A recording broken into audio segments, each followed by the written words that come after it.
Hi there. If you're seeing this, you're watching the behind the scenes broadcast of the recording session for AV Rant Podcast, episode number 572.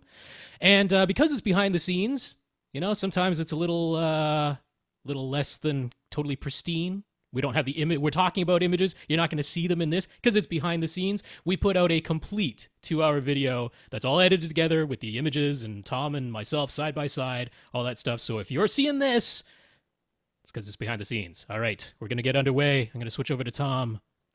Here we go.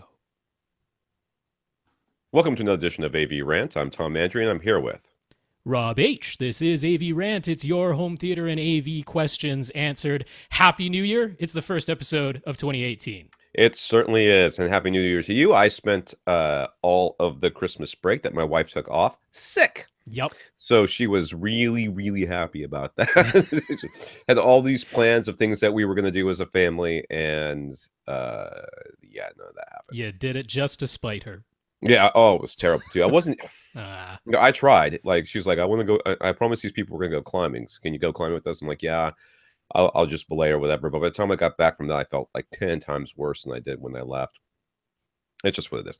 Those of you that are watching the video on YouTube will notice that there is something strange about my shoulder, and that is because we have our brand new AV Rant mascot / pet for the family here.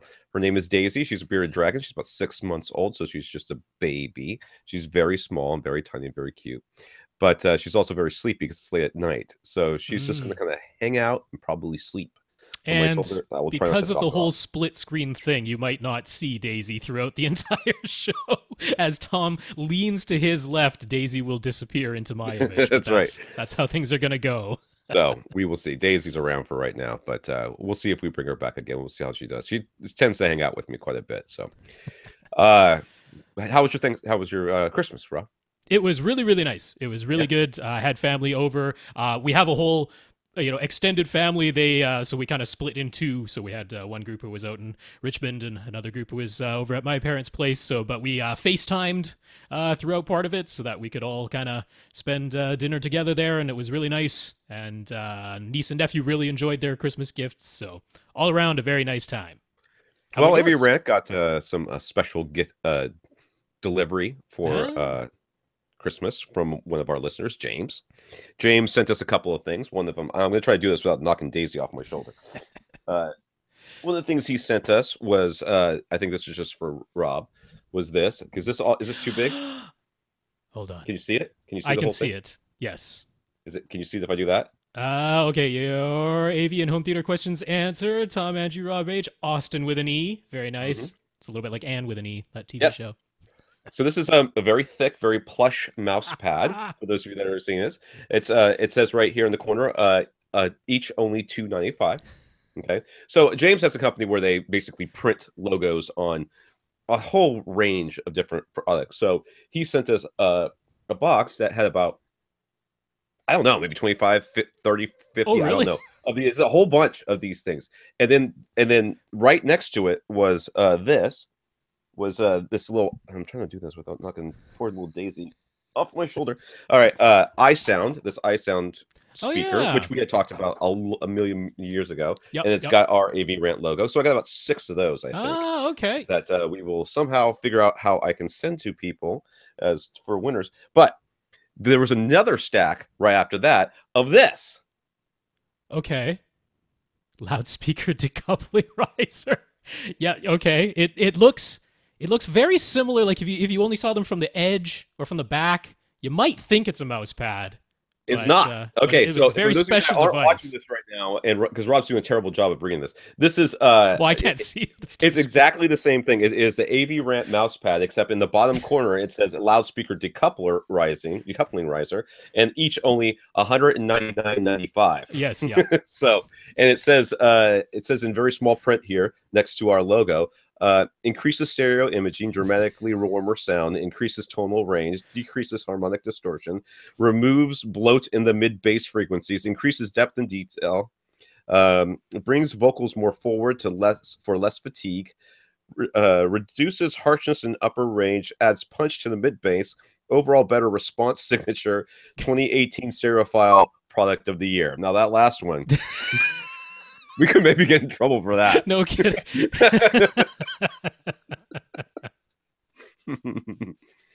But I got just as many of those as I got of the other ones. Well, we'll have to do a blind listening comparison and see if that dramatic increase in price, strongly affects the performance. I think it will for those that decide to purchase that for $200. I mean, how if you can charge that much, how could it not be justified? It's not as though prices are arbitrary. That's right. So these are amazing, and thank you, James, awesome. very much. I laughed and laughed and laughed when I saw them. So that was great, and we're going to. I'll figure out a way to give all these things away. I don't know. Cool. I don't know how we'll do that. Maybe someday we'll go to CES. I would like one. I'll send you one. Yes, please. I'll send you a couple. I'll send you a whole bunch. Something. You got to do something. That's fun. So yeah. So. Christmas here was great. New Year's was fine. We've been all sick. My family's just been sick. We just been passing it around from person to person. So I think the last child got better today. Okay. So they have another week off of school, but I'm working. My wife's working, so we won't be able to do anything with them, which is probably for the best. They have been asking for a pet, and this is why Santa brought us little Daisy here. And we will. So far, 2 of the 3 kids are like, nope, don't need to touch that.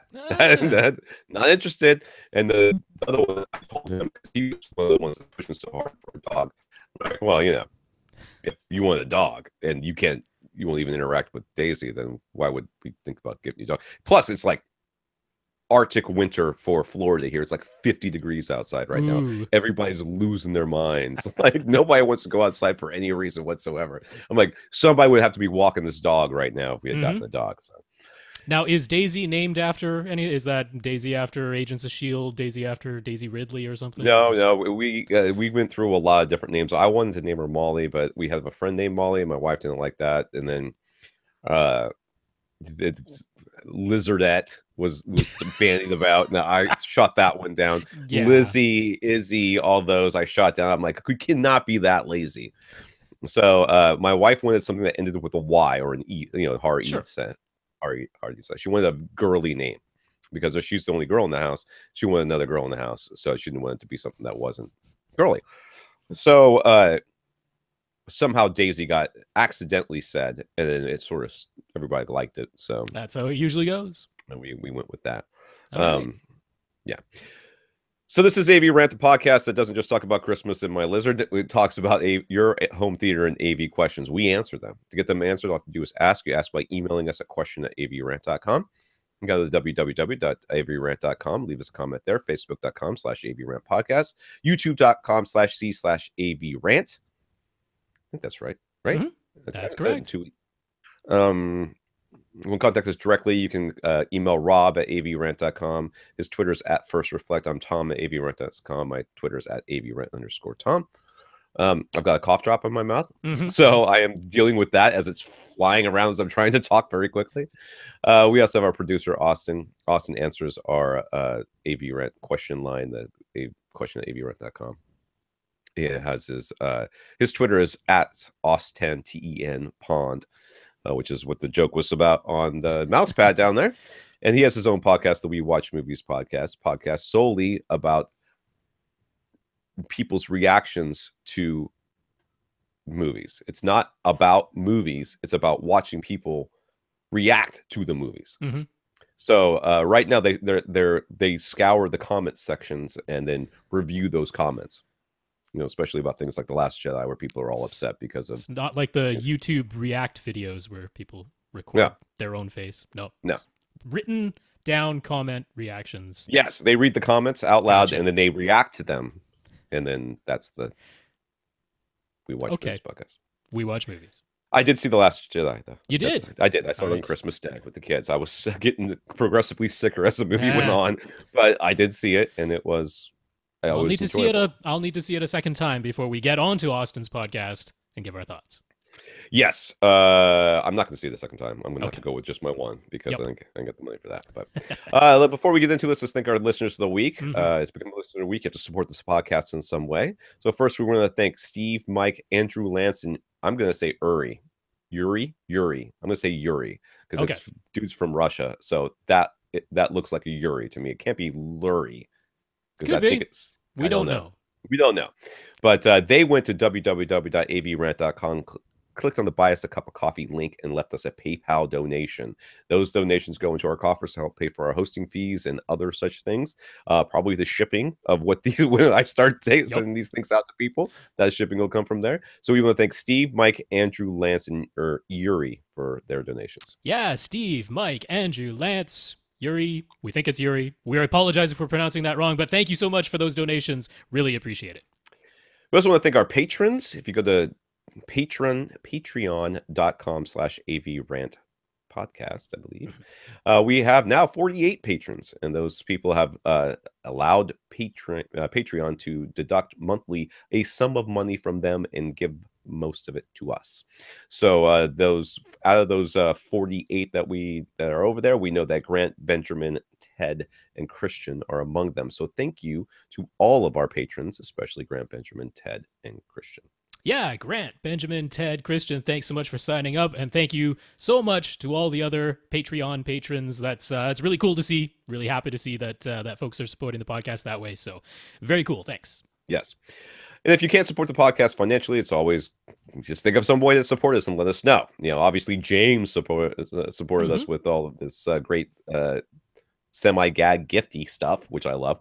But Travis let SVS know that his PB12 NSD purchase was thanks to us. And Larry offered to help out fellow AV Rant listener Mike with some bipole surround speakers if Mike was still interested in bipole surround speakers. So thank you, Travis, Larry, and James. Yeah, Travis, thanks for talking us up to SVS. Larry, thanks so much for the offer. I happen to know the end of that story was that Mike decided to go with monopole speakers after all, but it was very nice for Larry to offer to help out like that. And James, I really like those gifts. That's excellent. So I'm very eager to get a mouse pad. Yes, they are very thick and plush. Yeah, they'll work. My mouse pads are not this nice. They're worth the full $199.95 asking price. I believe so. If you're going to put them under a speaker, but really, if you really want to get the full effect, especially if you have a floor standing speaker, you're going to need to double up. Yep. I mean, I think that's just you might need two layers of 4. That's what I'm thinking. Yeah. So you need the front and the back. If you have a real wide speaker, you're going to need two underneath each foot area. Well, look, if your speakers cost $50,000 a pair, what's $1,600 per speaker to properly decouple it? Not bad. I feel like it's a deal. In the news, we'll go through this quickly. Netflix now supports an HDR10 playback on Windows 10 PCs. You need a KB Lake 7th generation Intel CPU because of all the DRM, and you can use either the Windows 10 app or the Edge browser, which God help you if you have to use the Edge browser. I had not really realized that HDR10 wasn't working until now. Somewhere in the back of my head, I thought it already was, but no, it's official now. So, but you need a new processor and one of the motherboards that also supports all the DRM stuff. So, yeah. They're not making it easy to do 4K HDR on a PC, but it can be done. It can be done. Sony's Dolby Vision update is now scheduled for mid to late January for its TVs that include the X1 Extreme video processor. So if you have one of those TVs, you can look forward to that. Yeah, late 2017 kind of came and went, didn't it? So they didn't hit that deadline, but now they're saying mid to late January. And LG will be showing an 88-inch 8K resolution OLED TV at CES this year. They've also announced their plans to open an OLED manufacturing facility in China to help increase their production capability or capacity, I suppose. So 88-inch 8K. Yeah. That's obviously it's a prototype. They're just showing it can be done. Previously, it's the same thing that happened when they came out with 4K. I saw 4K, 4 years before it ever even was talked about. But it was in the display. It was a display.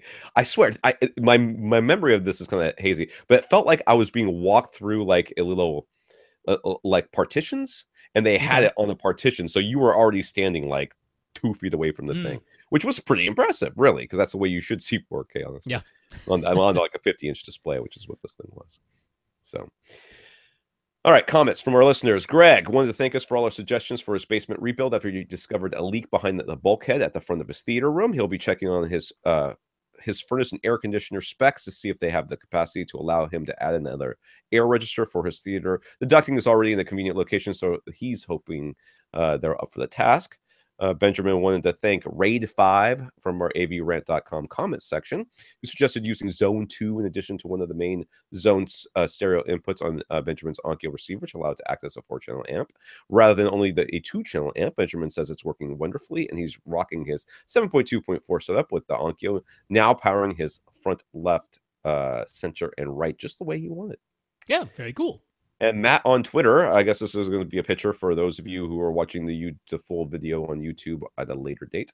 Matt on Twitter had the enticing present sitting in his family room for weeks that he finally got to open on Christmas. And if you can't see this, it is a big cardboard box with a Power Sound Audio logo on the side of it. So you know what that is. That's a big old sub, Hoss. Yeah, I can't help but notice, though, it's pretty square, and it looks like it would actually fit through a door, so it must be one of their sealed models. Yeah, it's obviously sealed. It's not like oblong shaped, unless it's deep. You know, unless it's lying down, and we just can't, because of the perspective of the photo, can't see.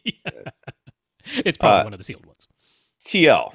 TL just wanted to share a very good customer service experience with Martin Logan. He owns a Martin Logan Descent 1 sub that he discovered was powering on and lighting up and not actually woofing.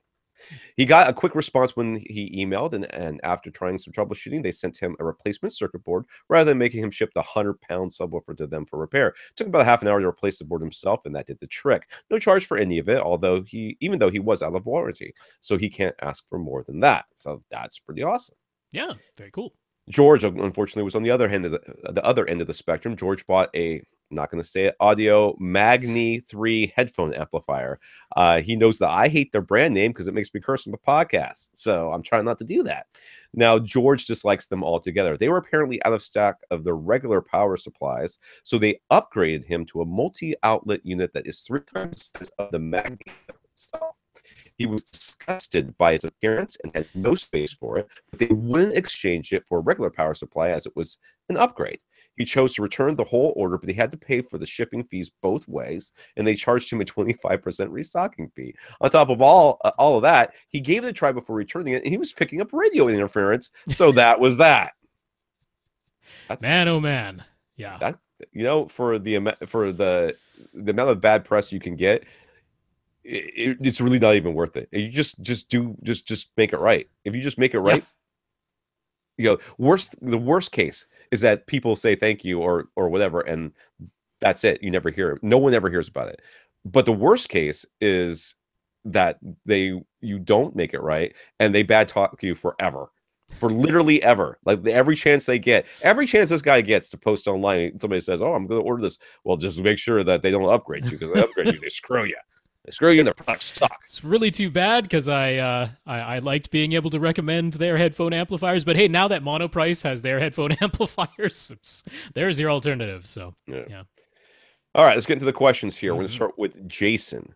Jason upgraded a Marantz SR7011 receiver, so now his Denon 4810 is just sitting around not being used. He had pre-wired his house for 6 zones of whole house audio, Cat 5e for a control panel, and a speaker wire to each of the 6 rooms, all going back to a single spot in his basement, but he never got around to hooking it all up.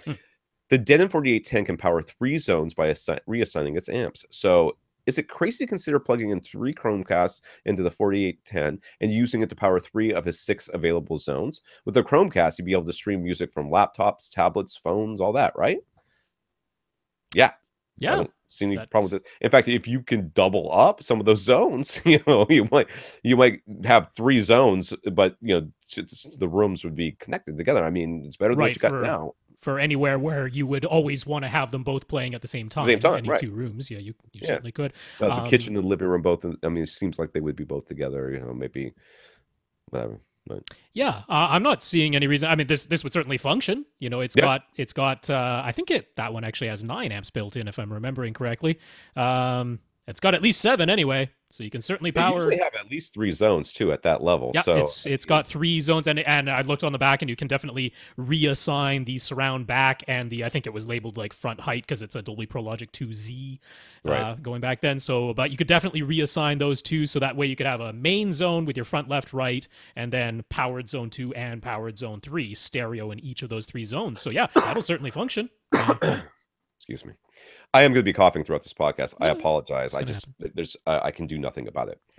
So he asked, would he need to leave the 4810 on all the time? There's not a real way for his Chromecast to turn it on and off, right? And that as far as I know, is correct. Yeah, but there are apps for the Denon itself. Right. So if you're controlling it from a phone or a tablet, or from a computer for that matter, because it can do the over the network control. Well, if he's got the Cat 5 already run, he may be able to put some sort of trigger to turn it on and off too, right? Via the network control? Yeah. That I'm not sure on. But the point is you can control it via app or via network. So I mean, it would be an extra step, right? You would have to go into the Denon control app and turn it on first, and then switch over to whatever service you want to use, and then cast that to the Chromecast. I just leave it on. It's a few extra steps. It's not going to be using a ton of power anyways. Yeah. It's just going to kind of be sitting there doing nothing. So I would consider leaving it on all the time. It's not really going to hurt anything. It's not going to heat up. It's not going to heat up that much. I mean, you think to yourself, oh, it's this big thing. It's going to be on. Yeah, but the amps aren't doing anything. Mm-hmm. They're just sitting there. So there's not going to be that much power flowing through it. It's just waiting. Yeah. So but if you really want to, then all that other stuff. Brandon wrote to us previously asking if he should purchase Golden Ear Triton 2 towers to take advantage of the built-in subwoofers or save some money, going with a similar and smaller Triton 7 towers. He was also asking about trying to use dual subwoofers in his open concept space. Speaking of which, what's up with Austin? He found a crazy deal on a pair of used Triton 2s and a pair of Triton 7s, so he went ahead and bought both so that he could audition them for himself. Now, for everybody else that's out there who's thinking, dude bought 2 pairs of speakers, this is actually a really great opportunity for him. Mm-hmm. He knew that he wanted the 2s, but he thought he might want the 7s. Mm-hmm. So if he could do this, why not do it? Because so his plan there is to sell whatever pair he decided not to keep. If you got a good deal on them, worst case scenarios, he probably breaks even. Yeah, which is great. He and his wife both ended up liking the 2s ever so slightly more than the 7s, although he suspects the difference in height might actually have something to do with that. You know what would help out with that? Mouse pad. You need a stack. You need a static. What is it called? A static decoupler, a decoupling riser, loudspeaker decoupling riser from AV Rant. $200 a pop. Boy, let's go. All right. Sorry. It might be a difference in height. Might actually have something to do with that, since the 2s are taller height, but its street are more in line with their ear level. And if the price for the used 2s had been so low, they wouldn't have even been worth it over the 7s anyhow. So that's good. I think our suggestion was to go with the 7s.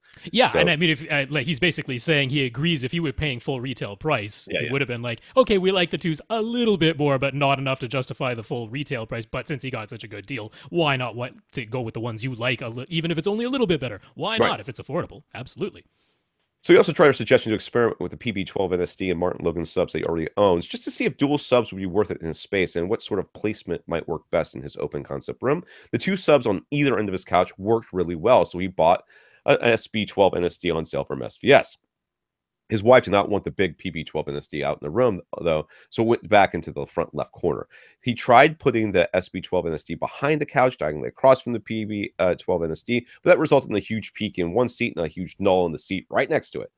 So he even tried moving the SB12 NSD over to the left wall, and everything sounded much more even.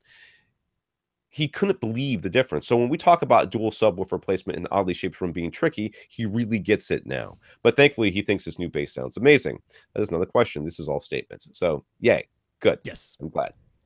So the open concept space is about 6,000 cubic feet. There's a chance you can convince his wife to let him install a barn door style door that would close off about 3,000 of those 6,000 feet, cubic feet. Would his combo of PB12 NSD and SB12 NSD be able to pressurize 3,000 cubic feet of air? Would it be worth all the work? It'd be close. It'd be very close. This is what I'm gonna. When I read this question the first couple of times, because my kids were being loud, it was hard for me to concentrate. He's happy with the bass as it is right now. Yes. I am disinclined to suggest that you change the dimensions of your room when you're happy with your bass. You could add this door. First of all, I love those barn door style doors that you're talking about. I'm absolutely convinced they're going to rattle like crazy. I That's mean, if one you of the get reasons. really heavy solid ones with an excellent track system that's Yeah, damped, it can be done without rattling. But yeah, you're right. If you go for less expensive, it's almost certainly going to rattle. I would think that this, if you're already happy with the bass that you're having, I would stick with what you. I would just don't touch it, man. Just don't Mm. touch it. Let it go. Put this door up here.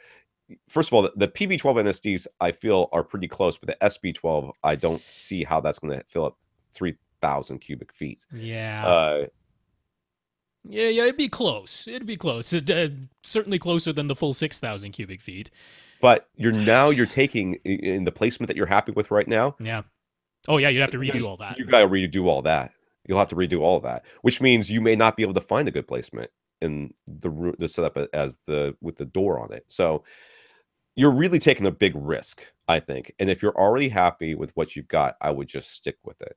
So he says he's actually getting tactile bass now with the SB12 NSD close to his seats, but he figures that this still isn't pressurization. So is it worth trying to achieve pressurization in 3,000 cubic feet, or maybe just try to pressurizing all 6,000 cubic feet with much bigger subs? You're not getting bigger subs in here. Your wife's not going to let you, so that's off the table. And I don't think you want to pressurize 6,000 cubic feet. Anyhow, I don't think you want to pressurize your kitchen and your dining room and that. That starts to become unpleasant to live in. Yeah. You're right. It's not pressurization, but who cares? Mm. All right. That's the way I feel about it. Who cares? You have good bass and you're feeling it and you're happy. I would just walk away from this one. To be honest with you. Yeah, I can't disagree. I mean, we're probably to blame because we've talked about the whole pressurization thing. And I mean, the subs that we talk about putting in medium-sized rooms, most people would think we're nuts. Oh, but yeah. that's because we're after this whole complete pressurization thing. I can't say we're overselling it. I mean, it's very cool when it can be done, but it's not worth upending your life over. That's where I come down on it. It's like maybe at some point, I don't know, you free up a spare bedroom or you move to a different house where you can have a smaller dedicated room, and that's when you go after it. I think where you are right now in this open concept living space, it's not the time to make that your goal. It's I upending think too much of your life. Like Rob said, we love our bass and we're all about pressurizing the space and feeling it. I just don't see that, it's worth what you're about to go through, which could be in the end futile. You could end up with a door on this thing and you're technically pressurizing it, but it doesn't sound that good. I don't want you to end up there. So let's just let this one go. So he has some crossover questions. So let's say he sets the front, left, right speakers to large. He says, don't worry, he's not actually doing this. He's just curious how it all works. And if he sets the subwoofer output to just LFE, do the low frequencies from all the other speakers get played by the front, left, right speakers in that situation? Or do the low frequencies from all the other speakers only get sent to the subwoofer? So anything that's crossed over should be sent to the subwoofer. That's where they're going. The front, left, and right are going to play full range. And then the subwoofer is going to play whatever's crossed over into it plus the LFE. If you read the descriptions, usually what it's saying is if you've set it to just LFE, then the subwoofer output is getting all the bass from any of the speakers that have been sent to small. Right. Set to small. So whatever's been set to small, if you've set the subwoofer output to LFE, it's only going to the subwoofer. It's not being played by the main speakers. And all the bass in the main speakers, which in this scenario have been set to large, that bass is only going to the front, left, and right speakers that have been set to large. You're getting none of the bass from your front, left, right out of the subwoofer in this scenario. Right. It's when you use that LFE plus mains subwoofer output setting, that's when bass from the large towers also gets duplicated in the subs, and bass from all the speakers set to small gets sent to both the towers and the subwoofers. That's what that LFE plus mains setting is for. Plus mains is also get the LFE out of the no, the LFE still only goes to the subwoofers. Yeah, so it's a little bit of a tricky thing, but I can see why it's worth asking because it isn't super intuitive how all that goes. Yeah. So he says, let's say he sets his front, left, and right speakers to small, but he gives them a lower crossover frequency than the center speaker. As a hypothetical, let's say the front, left, and rights are set to a 60 hertz crossover, while the center is set to 90. Is everything below 90 from the center being sent only to the subwoofer, or all the frequencies from 60 to 90 being sent to the center to the front, left, and right speakers, and everything below 60 being sent to the sub. No, there's basically anything that's set to small, everything below whatever the crossover point goes to the sub. Correct. So nothing's going to get sent to your front, left, and right speakers if they're sent to small. Like correct. Ever. I don't think. That's right. Yeah. So so in this scenario, in your front, left, right, everything that's below 60 is being sent to the subwoofer. And the center speaker, everything in this scenario below 90 is being sent to the subwoofer and nowhere else. That's just whatever it's small below the crossover goes to the sub. D has a PS4 Pro connected to a Yamaha RX V675 receiver via HDMI. He has 9 speakers in the sub connected to the Yamaha, but it's a 7.1 receiver. So he has to choose whether he's using surround, back, or front present speakers at any given time. This 675 does not do Atmos. So what should his audio output settings look like on his PS4 Pro? What's the difference between PCM and bitstream outputs, and what are the differences between the various bitstream output options? Bitstream Dolby, bitstream DTS, blah blah blah blah blah. Okay, so no source on earth knows what a present speaker is. So right, not in the original signal. Yeah, no. So there's never going to be an option to PCM out the presence channel.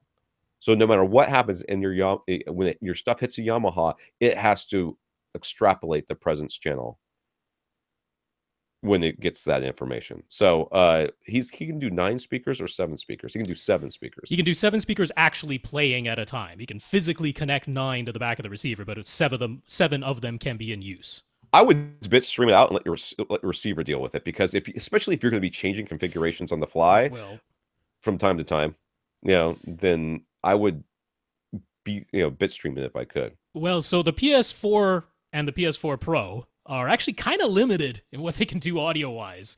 So let's start with just physical disc. All right, if you're talking DVDs and Blu-rays, because PS4 Pro cannot play Ultra HD Blu-rays, it's DVDs or Blu-rays, within the disc player, so there's the separate disc player software whenever you actually put in a disc. Once a disc is actually spinning and playing, you can press the start button, it brings up the options.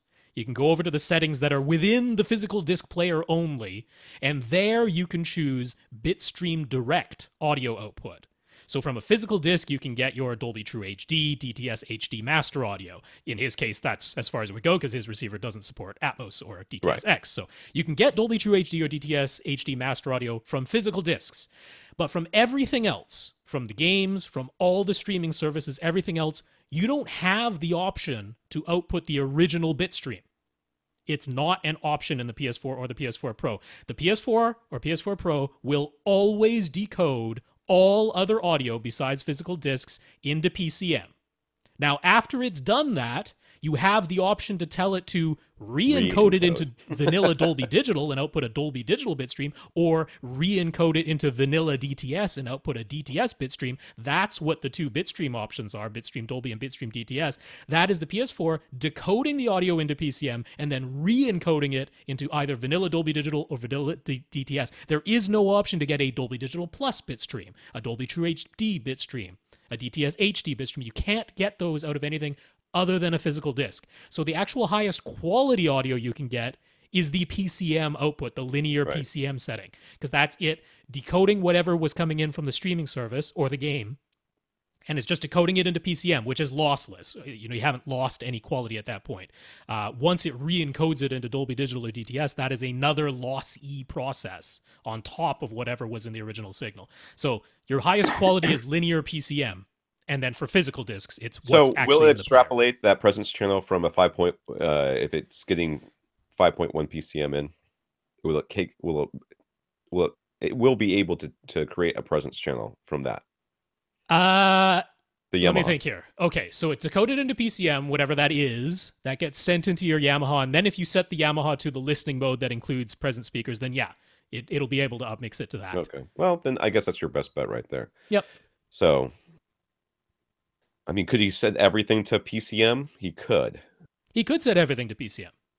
Yeah, because even on the discs, since he doesn't have Atmos or Yeah. DTS-X, that really won't make a difference. It's still Right. lossless, and it's still 7.1 max. So yeah, in this particular case, linear PCM all the way around would actually work completely fine. Very confusing, though. I appreciate the question. Right. I'm always confused, obviously. Yeah. Chris has has local content with Atmos audio stored on his Plex server. This is a question totally not for me. Is there any way to use an Xbox One to play that Atmos content? Jesus. Let me tell you something about the Xbox One. And its stupid audio settings. Okay? I hate them. I hate them so much. I hate them. But you can't get Atmos out of the PS3. So at least I couldn't. I tried. I didn't try very hard because I had guests over. Out of the PS3, well, with a physical disc, you can. I thought so too, and I Yeah. tried to, but it wouldn't show up as Dolby Atmos on my receiver. So I didn't trust it. On a PS3, it should from a physical disc. It has to be within the player settings, not within the system settings. I know. I tried to find it. Didn't get. I had guests over. That's beside the point anyway. So, Okay. is there any way to use the Xbox One to play that Atmos content, Plex or otherwise? And if not, could a Raspberry Pi 3 do it? Now, I know you can do it with the NVIDIA Shield, right? That's one of the ones that can do it. Yes. But I don't know that the Xbox One can do it, and I'm not sure about Raspberry Pi at all. Okay, so Xbox One, the hardware is capable of outputting the full bit stream, so capable of outputting Atmos. And we know that some of the apps, in fact, I contacted Chris Petrin, who's always up on the latest Microsoft stuff because he's one of their testers. So Netflix app, Voodoo app, they support Atmos audio output right now. So they can do it. The Plex app hasn't been updated to do it yet.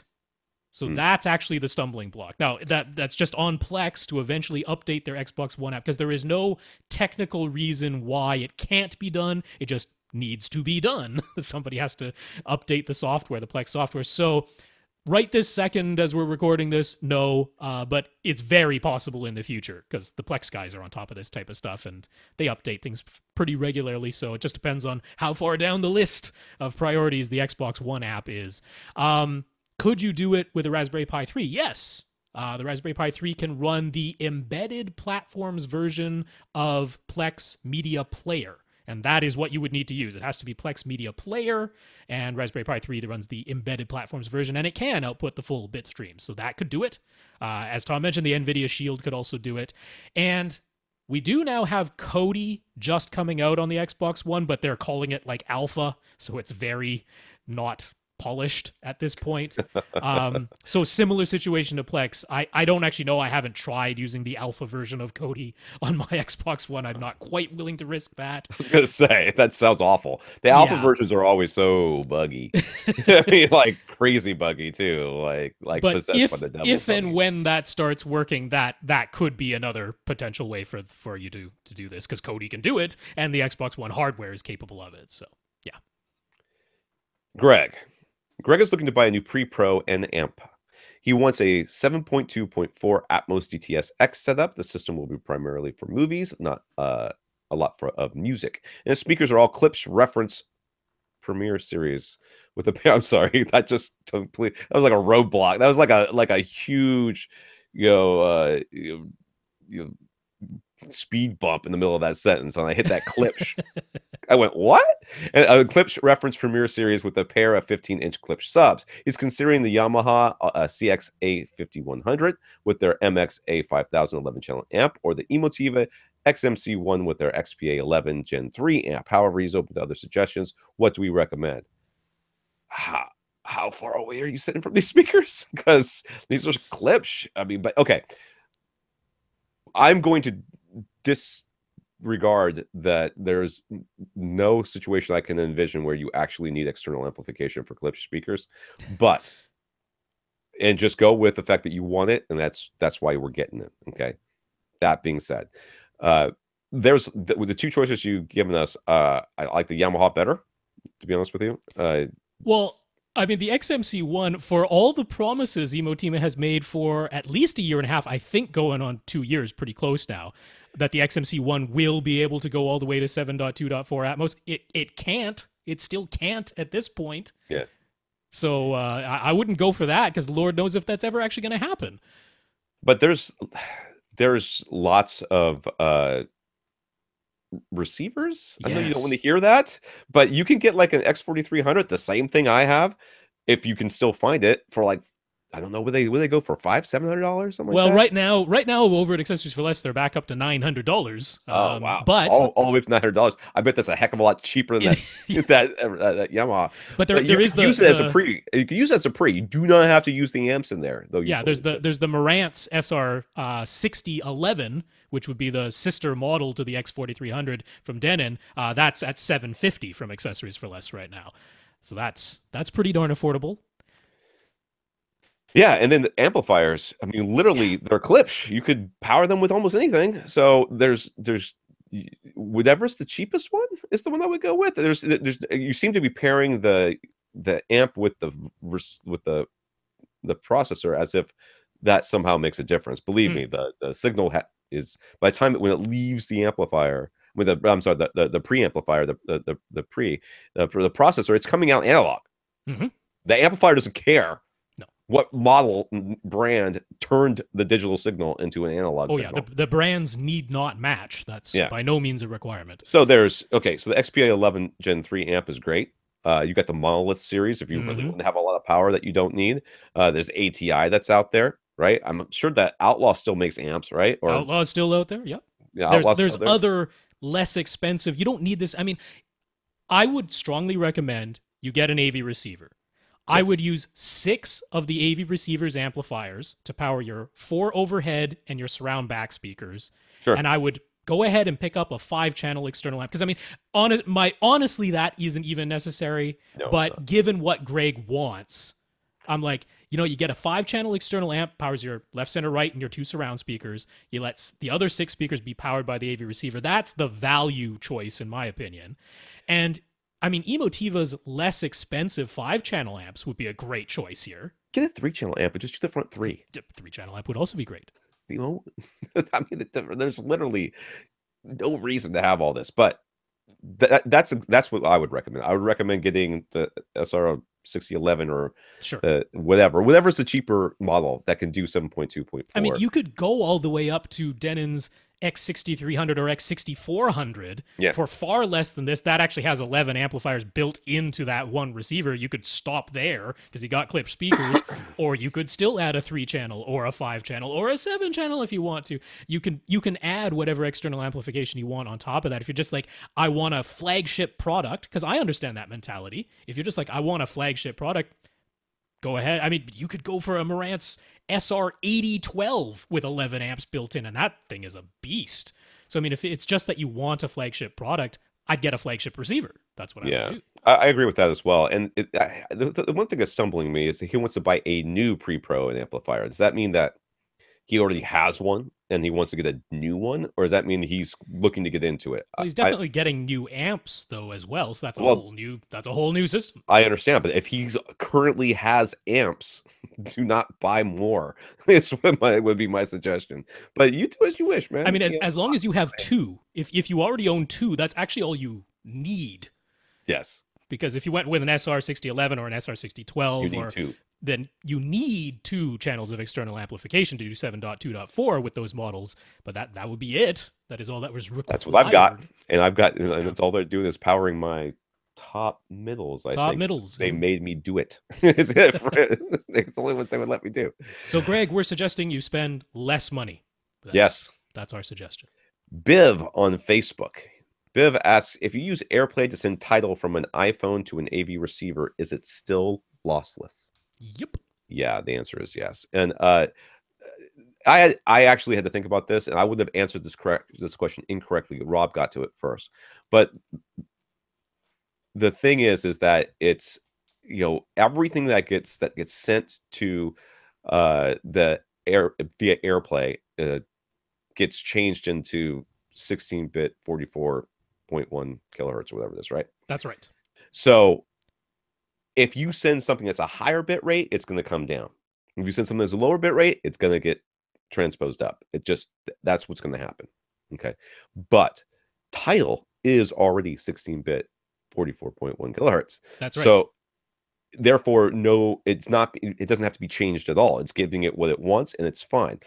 in this particular case, it happens to work out. But if somebody says, hey, I've got this other, these things I want to stream to AirPlay, and they're 96 kilohertz or whatever it is, 24-bit, you go, will I lose anything? Well, I'm going to say no, but the reality is it's going to be transposed to 16-bit 44.1 yeah. kilohertz. And AirPlay does compress everything into Apple lossless compression.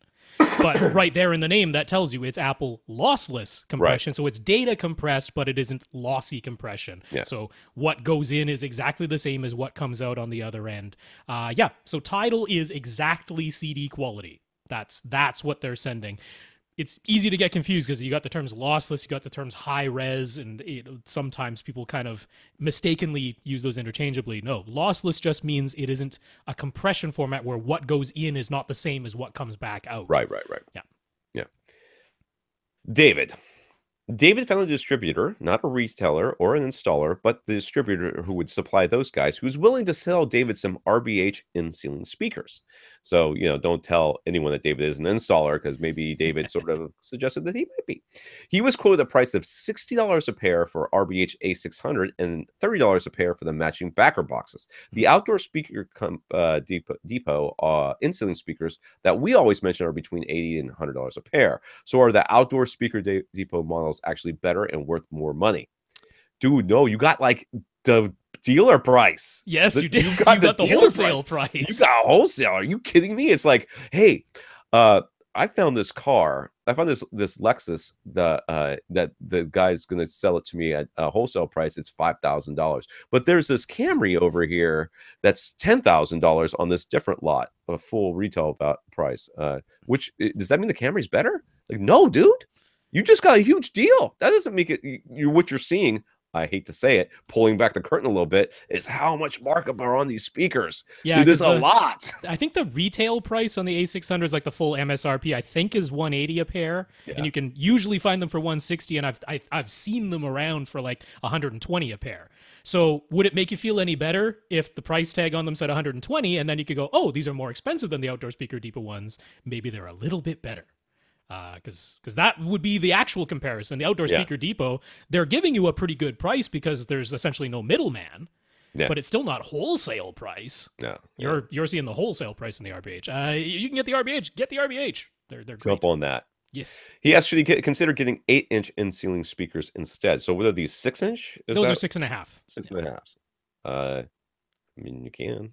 No, I don't. I guess there's no reason to.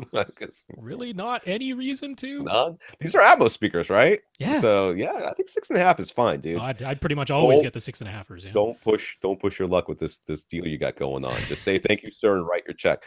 He has an alcove with a built-in bench to the left of his front left speaker. He put one of his 8 absorption panels in there, laying on top of the bench, and then stack some leftover rock wool insulation in the cubby holes under the bench. Do we think the alcove needs more treatment?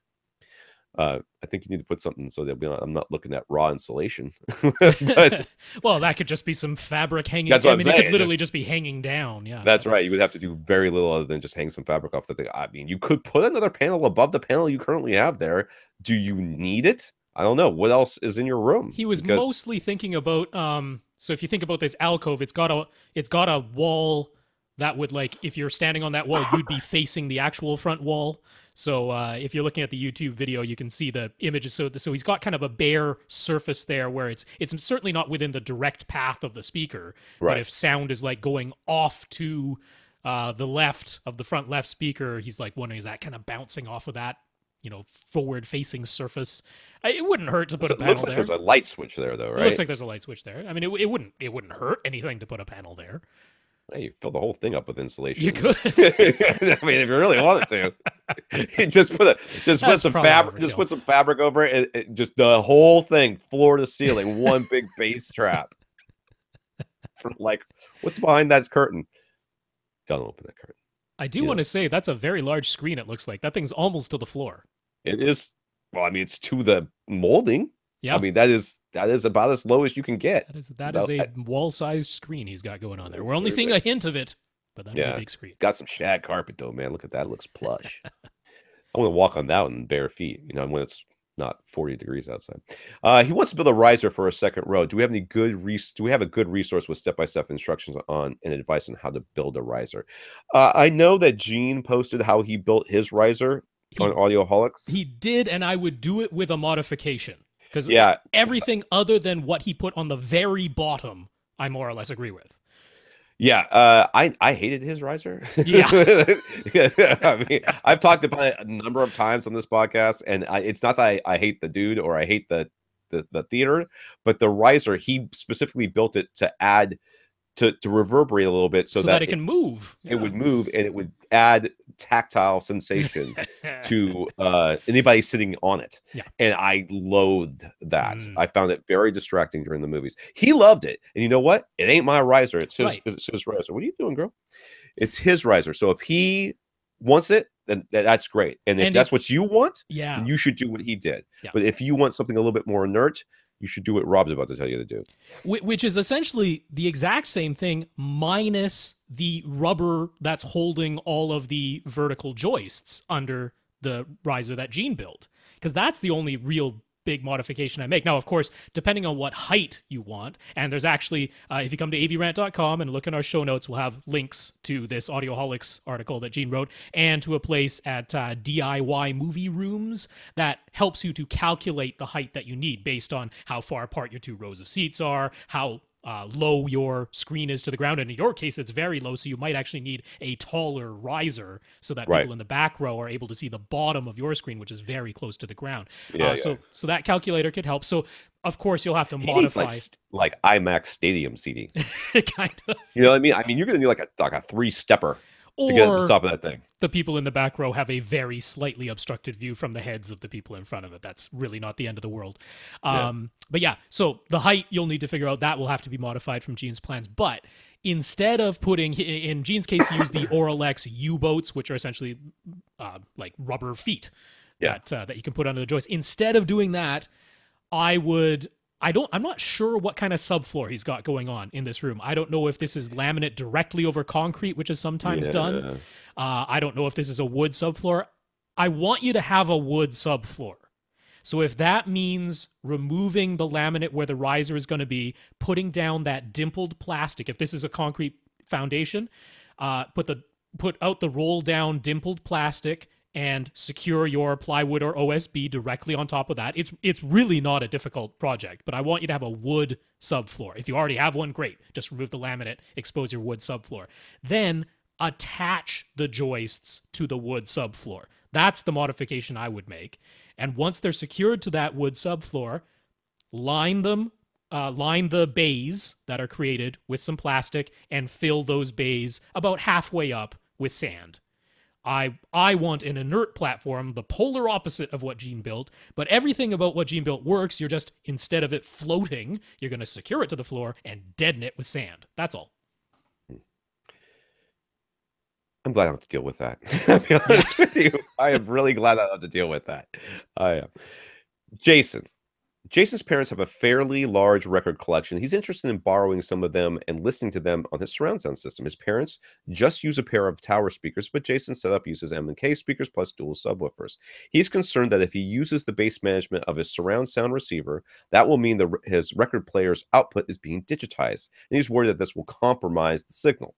But he can't run his M&K front and left and right speakers full range because they definitely do not play much below 80 hertz. Is there an all analog crossover that he could use, and how could he incorporate it into a system so that his Atmos setup stays as is, his final remains all analog, and he'd be able to use his dual subwoofers for both? I disagree that that digitizing it will compromise the signal. Yes. The signal is more being compromised by how it's going as it's going around on that needle. That's more compromising than any digitization that's going on. I would recommend, before you do any of the stuff that we can suggest to keep you all analog, I would recommend you listen to it. Just plug the record player in and just listen to it. And if you have an Atmos receiver or pre-pro, I don't know of one that doesn't have a phono input. Right. So you can plug your record player directly into your existing Atmos receiver or pre-pro. and give it a try. See how good it sounds playing with just what you've already got, your M&K front, left, right speakers, your dual subwoofers in stereo mode. Right. Yeah, by all means, give that a try before we go spending any money on all analog stuff. I think that's in the head. I understand the concept and the thinking.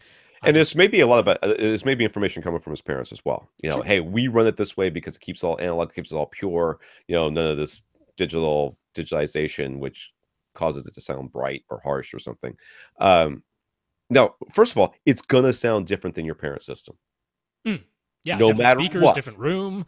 Yeah, it's gonna sound different. There's gonna be it. I don't know what speakers your parents are running, but chances are they don't play as low as your subs do. There may not be that much low bass on whatever you're listening to. I don't know, but it's gonna sound different. You got to expect that to begin with. But we're not looking for how different it sounds than your parents. We're looking for, do you think that this digitization is making a difference? And I will say unequivocally that I believe that you couldn't pick out if you could A/B all analog versus going through this receiver. If you could A/B it in a way that was actually valid, I don't see any world in which you would be able to pick one out over the other that would sound exactly the same to you. On top of that, a lot of subwoofers, they're DSP controlled, which means they're going to digitize the bass regardless. Now, I mean, if it's a rhythmic subwoofer, it's going to stay analog the whole way. But if it's an SVS subwoofer, if it's a JL audio subwoofer, something like that, those are going to digitize it because they're DSP driven. So, I really think the concern over digitizing the signal is not something that needs to be worried about. But that said, let's go ahead and answer the question directly. If it's got to stay analog, can it be done? The only thing I've ever played with that was all analog all the way through was some Emotiva. It was like 2-channel processor though. It was just two channels, and it had that analog crossover on it, and it was the only one I've ever seen. Now there is no way I can think of that you can keep your Atmos receiver and this thing all plugged in. Yeah, because it has a home theater bypass. Does it? Okay, now that I didn't know. I don't remember that. So what's the name of the product? I don't remember it. So it's the XSP1, not to be confused with the XPS1, because how could anyone possibly confuse those two things? No, this is the XSP1. It's $1,200, and it's expensive. Just a stereo preamp, but it's all analog. So the way this would work to keep your Atmos system as is, you will have to have your front, left, right speakers powered by an external amplifier. If if what you have is an AV receiver, you will need a 2-channel amplifier to make this work. But what you would do is you would connect the XSP1's stereo left, right outputs to your external amplifier. That external amplifier will connect to your front, left, right speakers. And then it does have a home theater bypass input. So you would take the front, left, right pre-outs from your Atmos receiver and feed them into this Emotiva's home theater bypass. So the Emotiva will need to be powered on whenever you power on your Atmos system. But all it's doing is passing the front, left, right signal through. So it hasn't touched that. So essentially, you haven't changed anything to your Atmos setup except you now have a stereo amplifier, external amplifier for your front, left, right speakers, and this Emotiva passing it through. Then your record player would be plugged directly into this Emotiva, and that is keeping it all analog. It's then feeding your external 2-channel amp, which feeds your front, left, and right speakers. Now you will then need to connect the subwoofer outputs of the Emotiva to your subwoofers. So the subwoofers have 2 inputs, right? They have a left and a right. So you will feed one of those inputs from your surround sound receiver, and you will feed the other input from the Emotiva. Don't use them both at the same time, but that's what that home theater bypass is for, so that it doesn't do anything. It's not feeding a signal to the subwoofer at the same time as your surround sound receiver. So, this can be incorporated in your system. It's $1,200 to do it, so give it a try with just your surround sound receiver first. It's a lot of money to keep it all analog. Well, that's the only product I've ever even heard of that operates in this way. And I remember when I took a look at it way back when for Audioholics, I saw the use of it. You know, there are people like our friend here who really want this and are interested in it. And I think that having a product for them is important. I don't think it's a product that's necessary, but then again, I'm obviously not the audience for it. So give it a try, just straight through the receiver. Buy this thing, I guess, and try it with this, and let us know if you think that it's worth $1,200 for the to keep it all analog-ish. Just remember, because the subwoofer is going to digitize it anyways. Well, maybe not. It depends on which subs he has. Yeah. So. All right, Andy. Andy says Netflix released the movie Bright, starring Will Smith, just a few days before Christmas. I know. You could not turn on Netflix and not know this. Definitely. It had a Hollywood blockbuster-sized budget, and its producers said they were swayed to release it exclusively via Netflix rather than having a theatrical run. By the way, Netflix could offer a truly global, simultaneous release along with targeted marketing to its subscribers. And marketing they did. They also went full out on audio, the AV quality using both Dolby Vision and Dolby Atmos, although you'll need a 2017 LG OLED in order to enjoy both technologies at the moment. So what do we think? Is this the future of blockbuster movie releases? Will movie theaters become a thing of the past? We've been predicting, not we, but the prediction of the demise of the movie theater has been going on since forever. It sure has. And I don't see movie theaters going away. I do see movie theaters in the very near future, having to come up with new revenue streams that may involve VR, may involve virtual reality, may involve I'm not sure what else, but I do see that happening. I don't see them going away. I was at Christmas Day 4 p.m. showing of Star Wars, and it wasn't jam-packed, but it wasn't empty either. And I mean, I don't know if that's a great day to judge that sort of thing, but these were people who were there just to see the Star Wars movie for sure. I'm used to going to a Star Wars movie, and when they show a Marvel trailer for Infinity War, somebody at the end of it, somebody starts cheering, at least one person, and no one did it. I was like, yeah, what? No, we're not cheering. We're not cheering. Okay, all right. Well, that's a thing. I guess that's happening. I was kind of disappointed by that, but I don't see them going away. Now, do I buy this whole? Oh, we wanted to do with Netflix because of this, that, and that. No, I don't buy that. I don't buy that. That to me screams of marketing speak of, yeah, this is the only people that would take this movie. And now, because by many accounts, it's kind of a stinker. Right? It's not supposed to be that good. I haven't watched it yet. I haven't watched it yet. The reviews have been so, piss poor. I honestly, I was sort of on the fence about it. I kind of I was like, it looks a little heavy-handed with the whole orcs or an analog for oppressed minorities in this country. And, as important as that topic is, I don't necessarily need to see a movie that's berating me about that. But really closed the deal on me not being excited enough to watch this thing was when I found out that the MacGuffin was a magic wand. I was like, which they just call a magic wand. I know. They don't give it a clever name or anything. I was like, she's like, it's a magic wand. I'm like, it's a magic wand? Is that what we're all supposed to care about here? Like grants wishes? I'm like, you couldn't have called it a wish stick? Like anything other than magic wand. So I was like, oh, magic wand, I'm out. I checked out that magic wand. So I will watch it eventually. Right now, I've got other things to watch. I've got, what am I working on at this moment? I'm working through Stranger Things 2, the second season.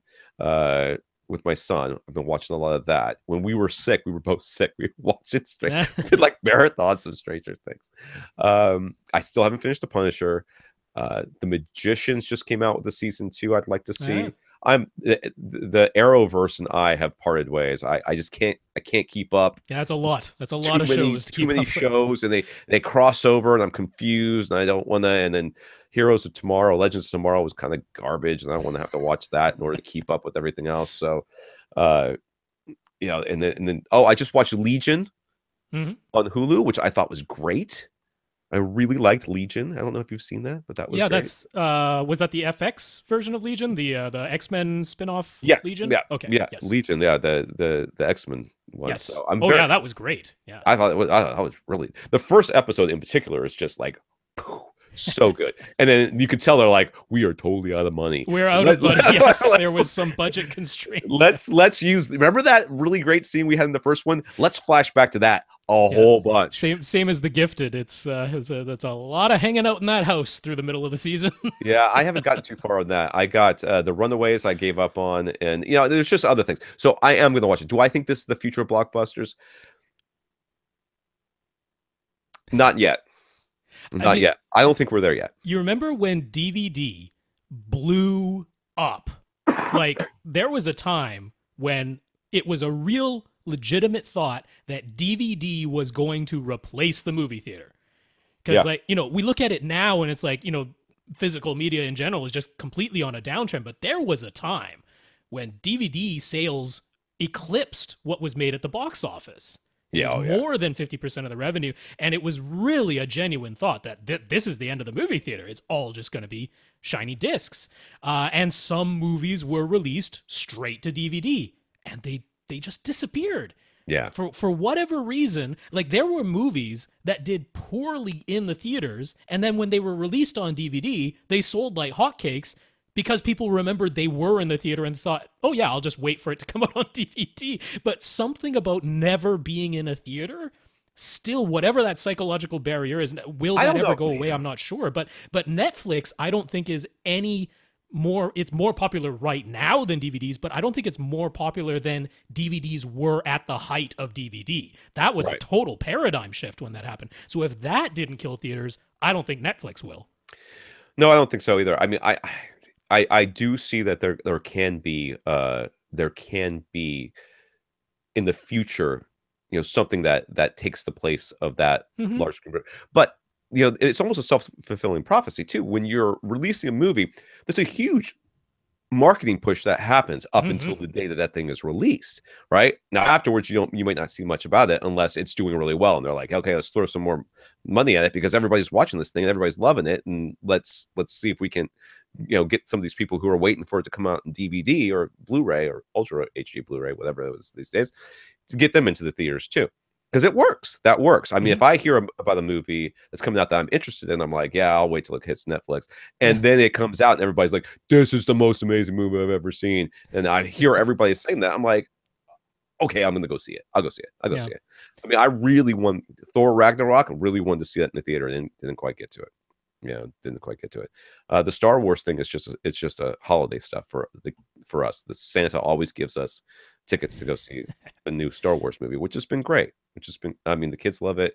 It gets us all out. It's great, but it's expensive, man. I mean, it was ridiculous. It was like it was $11 ticket by the end of the tax and the convenience fee for ordering it online. It was $15 a ticket. I'm like, you guys have lost your mind. A convenience fee? This is me being convenienced by doing it. Was so stupid. Anyway, all right, okay. Let's go on. Because we can talk about that. That's something for a different podcast. We talk about that. Bari here. I guess we might have some images up on Facebook. Is it not just Barry? I think it's Barry. Bari. Just spelled differently. I don't know. We apologize for mispronouncing your name either way. It doesn't matter. I know, I'm terrible. Barry thanked us for discussing his basement setup where he had an awkward soffit in the middle of a ceiling that's covering a pipe. He sent some more photos so that we could get a look at the left side of the room and the L-shaped portion of his basement where his kids currently keep their toys. That was one of my suggestions last time, was that maybe that other corner might be better than this corner because this corner stinks. Yeah, so it's L-shaped. Over to the left was kids' toys, but he sent a photo of what's going on over there. Yeah, that section is kind of narrow. It has a soffit for the support beam, lowering the height of the ceiling along one side, and has a window and a door that he doesn't want to obstruct it. So he's a fan of putting his home theater over there if you can avoid it. Dude, you are straight up right. Do not put your theater over there. There is way too much going on there. There's a French doors at the end there. It's just looks like, yep. Very confused by this whole setup. But yes, and these soffits are killing me. All right. So one of our suggestions was to mount something like SVS prime elevation speakers up high on his side walls to act as his top middle speakers. That might actually be possible, as he does have space just in front of the soffit that covers the support beam.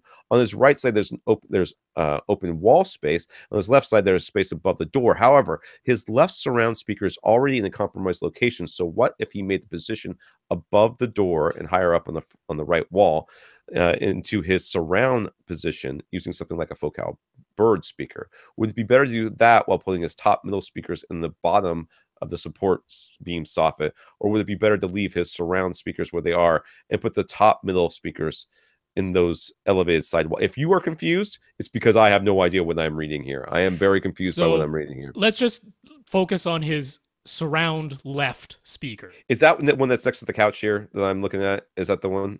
No. So surround right is next to his couch. And where's the surround left? Is it by that tree? So surround left is, if you're looking at the image where you can see the door, that's a closet door. Yeah. And in front of that closet door, there's like a low little bookcase. And we're kind of looking at a vacuum cleaner in the image. Well, right behind the handle of that vacuum cleaner, that's his front left speaker. So it's like recessed. It's a left surround, you mean? His left surround, yeah. So it's actually sort of in front of where he's actually sitting. It's in front of where his seats are. It's kind of partially blocked by the jut out for the closet. It definitely is a compromised position for that surround left speaker. That's not exactly where I put it, but he's saying to get it beside his primary seat, you'd have to basically put it above that closet door. So we had suggested that if he didn't want to put Atmos speakers, directly under the support beam soffit or behind the soffit or in front of the soffit or whatever, that he could potentially put top middle speakers on his side walls up high. But he's like, maybe I'll put my surround left-right speakers on the side walls up high, and then I'd have to put top middles or top rears somewhere else. I feel like she's going to fall off here. Are you falling off? Oh, just settle down. Daisy. She's actually a lot more active than I thought she'd be. She's trying to like curl up on my neck, get a little bit warmer, I think. Okay, I do agree with moving the surround left speaker. I agree. Putting it up high is problematic. Let me look at this picture. Let me look at this picture one more time. Yeah. I have to scroll down. I have to scroll. There's some scrolling involved. Okay. I mean, the only other option would be, I guess you could try and squish it into the slight bit of framing that's next to the closet door. Well, that's actually what I was thinking. Why can't, if he got like a focal bird, if he's already thinking of focal birds, he could actually mount that to that side, that wall right next to the door. If you're facing the door to the left of it, okay, he could actually mount it around the corner and then aim it. That's true. Yeah, he could mount it in the kids' room and then just pivot it on its mount so that it's facing. I don't want it high, dude. Barry, I don't want it high. High is bad. High means that that anything that we try to do with top middles is going to be severely compromised. So how about you mounting this to the wall, either right there at that little where the thing is, or a little bit around the corner, so that it's still at ear level. I mean, heck, you could just put a shelf there and put your current speaker on it. Yeah. I mean, there's no reason why you couldn't do that. Actually, there's already kind of a little shelf in the kids' room, so it would need to be bigger to hold a speaker, but it's already kind of there where we're suggesting. I can't. The scrolling is just too much. It's too much scrolling. So I see what looks like railing, so I can't see it. But yes, that's where I suggest you put your left speaker. And then you can match it on the right side because that wall is more or less open. Yes, you can match the placement on the right side, and then you could use the higher placement with the prime elevation speakers or more focal birds. Who cares? That's right. And put those up there. Up high. I like that solution.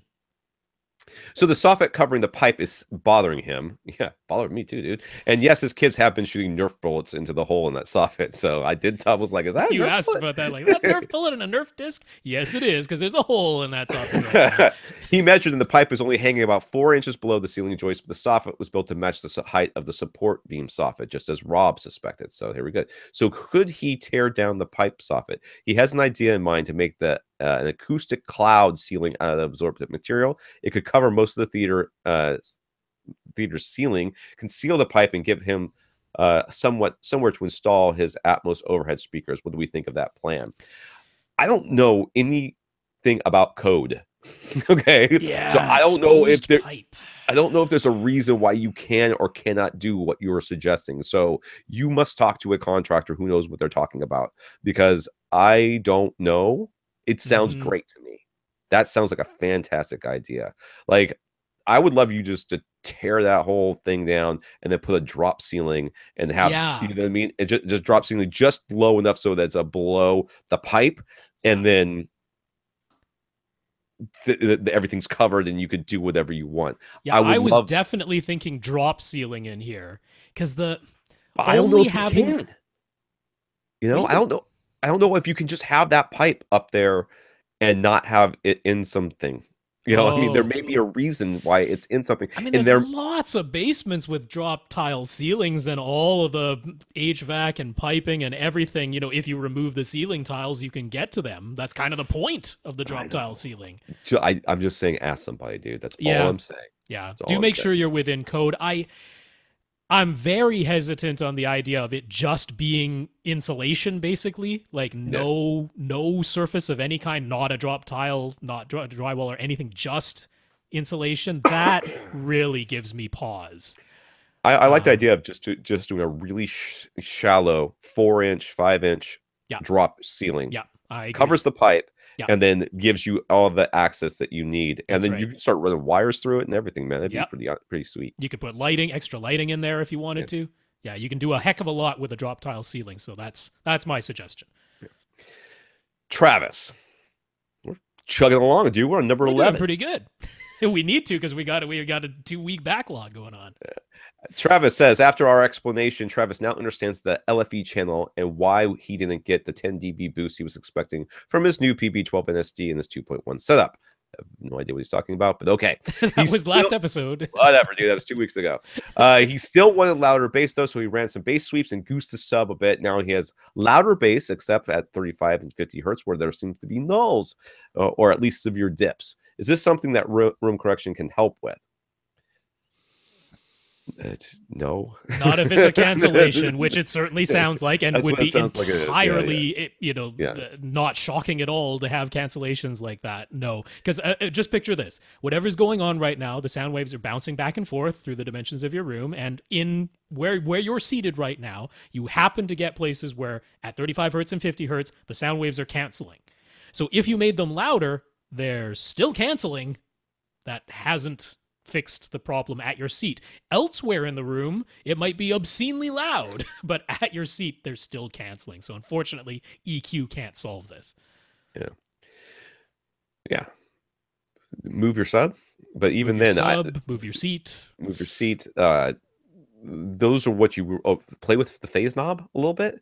But the reality here is that this is almost certainly a function of the size, the shape of your room. And where you happen to be sitting within it. Yeah, in relation to the sub. So changing the location of the sub is about what you can do, or change the location of your seats. Phase knob is something you can also play with that. With a single sub, it's unlikely to change a cancellation. That's a function of the dimensions of your room, where the sub is, where your seat is, all in relation to each other. You can. You're a candidate for a subwoofer crawl. Yes, what you would do is put the subwoofer. This is temporary, of course. You put the subwoofer where you sit. You play a bass sweep on repeat, and you then go to all the locations in your room where the sub could potentially live. And you're not necessarily listening for what you think is the best bass or the strongest bass or anything like that. You're trying to find a spot where there's no gigantic dips. Yeah. Even if there's some humps, that you can fix with EQ. Yes. You can knock down humps, but you can't fill in dips. So if you can find a spot in your room via the subwoofer crawl where you don't have any big dips, or maybe you just have one instead of two, right? That would still be an improvement. That's what you're looking for. Right. So we also tried running sweeps with both with and without the sub on it. It seems that the bass management isn't doing anything in 2-channel stereo mode or any of the stereo listening modes. He set his Golden Ear Aeon 3 speakers to small in the crossover to 80 hertz and ran a sweep, and he didn't seem to hear any roll off. He moved the crossover to 120 and still didn't notice any. He's done the same test with both his Pioneer VSX 45TX and Onkyo TX SR 701. The results are the same. Is he doing something wrong, or is this a limitation of his receivers, or is bass management in stereo mode just not a thing? I am a little confused by what he's saying here. So he turned his subs off and then ran I want to do the sweeps? super pedantic answer first, just to be safe. Yeah. Which is, did you turn the subs off in the receiver's settings, or did you just leave the receiver as is and go to the back of the subwoofer and turn the subwoofer off? Because if you turn the subwoofer off in the receiver's settings, that's going to set your front left rights to large automatically. Right. And that would mean you no longer have bass management going on there. Now, that very well might not be the case, but I want to give that just in case that's what happened, because it wasn't super clear when he said he turned his subwoofers off, whether he did so inside his AV receiver settings. So, yeah. But let's assume that he just went to the back of his subwoofer physically and turned it off, and the speakers were still set to small with an 80 or 120 hertz crossover. Right. So that's what he's trying to hear here is the speakers rolling off as they get to the crossover. Even if they were set to large, you ought to hear a roll off at some point, because those are A-on-3s, those are bookshelf speakers. They don't play down to 20 hertz. Yeah. Yeah, so why isn't he hearing anything? Yeah, I mean, he should hear something. He should. So clearly you've done something wrong, I think. I mean, I don't know what you've done wrong, and it could be that there are some stereo modes, and if it would just been one receiver, this would have been a lot easier. But since he's done it with 3 different receivers, I can't believe that all 3 of them. No, 2. Is it just 2? Yeah, just 2 receivers. That he mentioned anyway. A Pioneer and an Onkyo. So if some of the stereo modes are like stereo bypass, meaning it bypasses all bass management. So make sure you're not using one of those modes. Yeah, and the Denon and Marantz's do offer a separate stereo-only setup mode, which can be different from your surround sound settings. And if you haven't changed that, then it may be that they are running it in full range in stereo mode. That's right. So you need to check that as well. Something's not right. I'm not sure what it is, but you should have heard something, and I will say, why. 80 hertz is a lot lower than a lot of people think it is. It is very low. It's like 80 hertz is really low. It's really quite low. That's bassy bass. Like what most people think of as bass is about 250 hertz. Right. You need to be like turning the crossover all the way up as high as it can go, and then trying this before 80 hertz. You know, I mean, the speakers themselves might have just rolled off at that point already, so you didn't hear a difference from the receiver's crossover being applied, because that's where the speakers roll off naturally anyway. Yeah, the 120, I would have guessed that you should have heard something at 120. A little bit of something, yeah.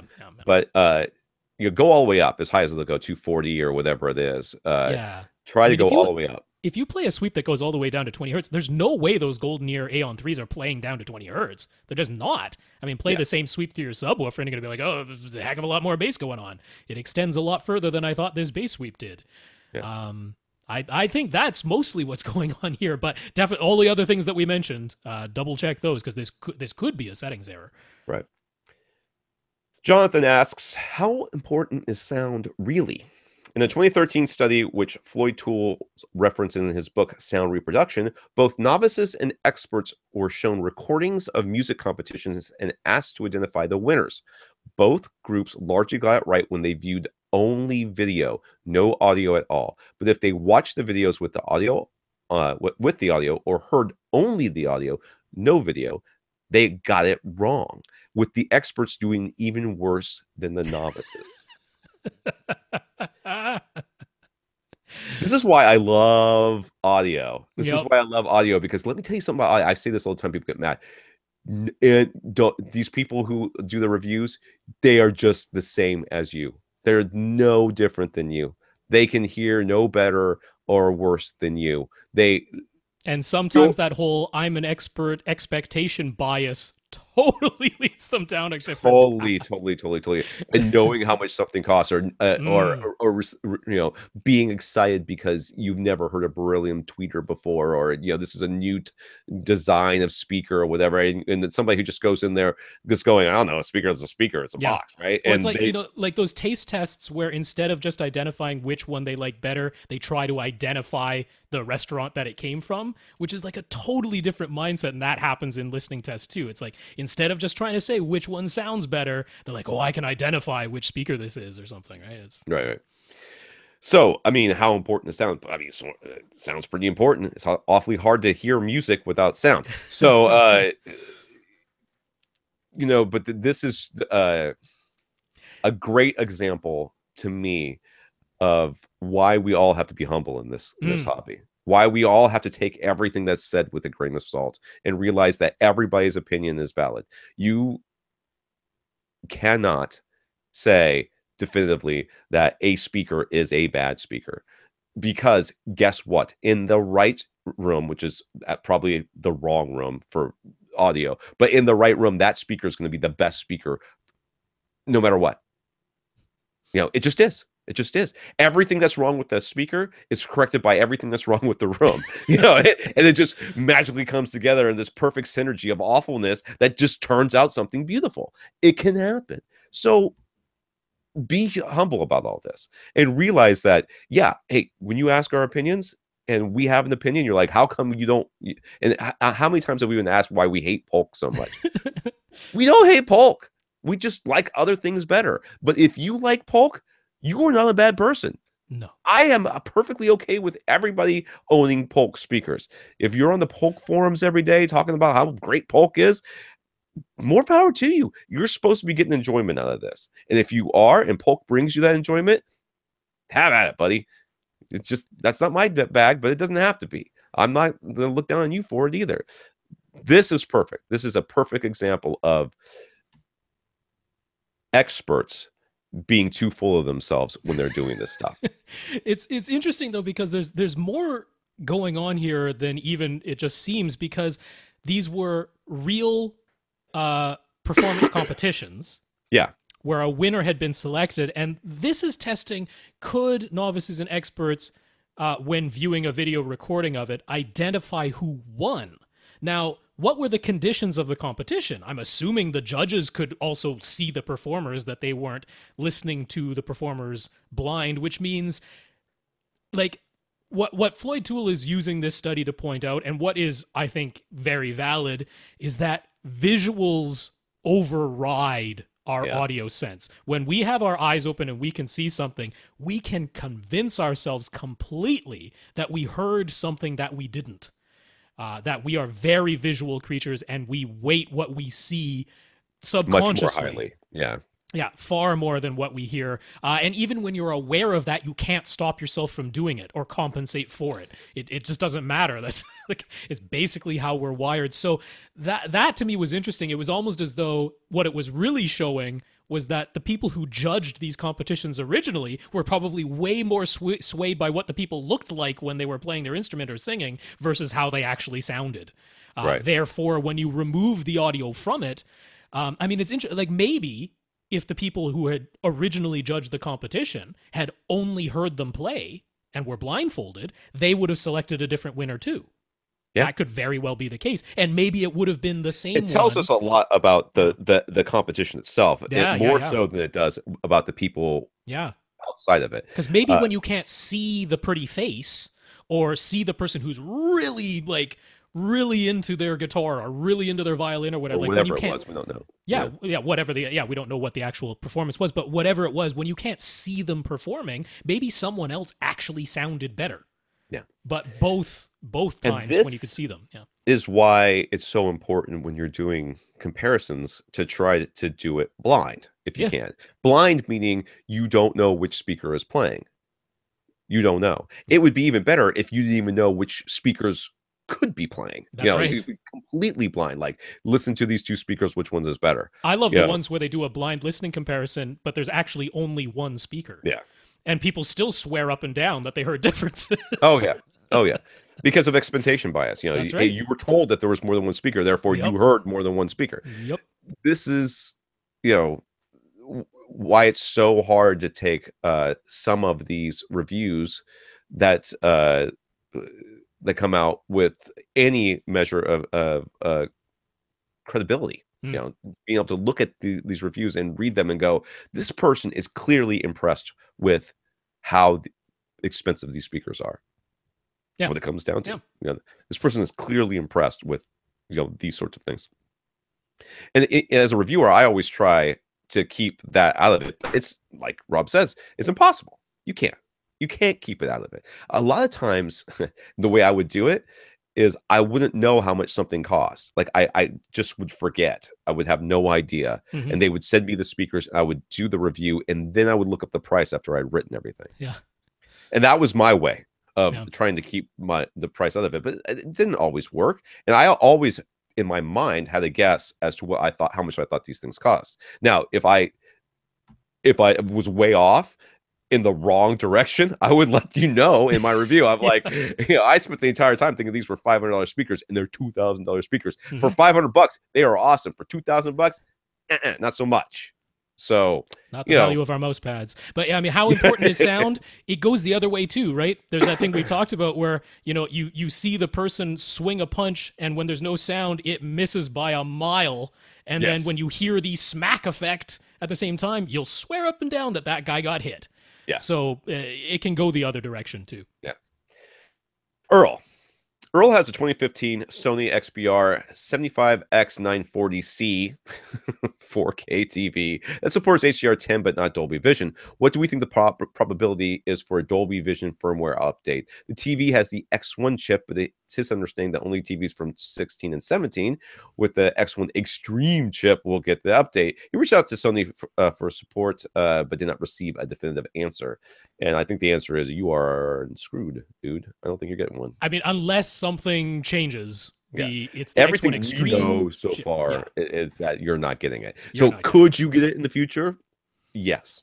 Will you? I don't know. I don't have any idea. Yeah, nothing has been announced. Sony has not said there's any plans to bring it to any TVs other than the ones with the X1 Extreme chip. So that is the Z9D. So that's the one from 2016, was their flagship from 2016, was the Z9D series, the X930E, the X940E, and the A1E OLED TV. Those are the ones that have been announced that will be getting a Dolby Vision firmware update. They say mid to late January. None of the other Sony TVs have been announced to be getting it. All right. So he recently got an Apple TV 4K for his birthday, and he's noticed that the Apple TV 4K Netflix app has HDR content labeled as Dolby Vision, but those same programs say HDR in the Netflix app built into the Sony TV. He's read various comments online regarding the issue, but no one seems to know why this is happening. Is the TV converting the Dolby Vision signal to HDR10, or is something else going on? Is it possible that the Apple TV 4K is doing the mapping for the dynamic metadata? I think what's more likely happening is that the two apps are just programmed slightly differently, and that they're just showing HDR on the Sony built app, but Dolby Vision on the Netflix app within the Apple TV 4K.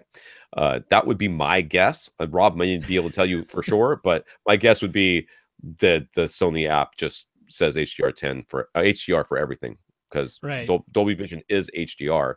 It's just not what you're expecting to see. So I'll try to make it clear by saying there's basically 4 components to this system.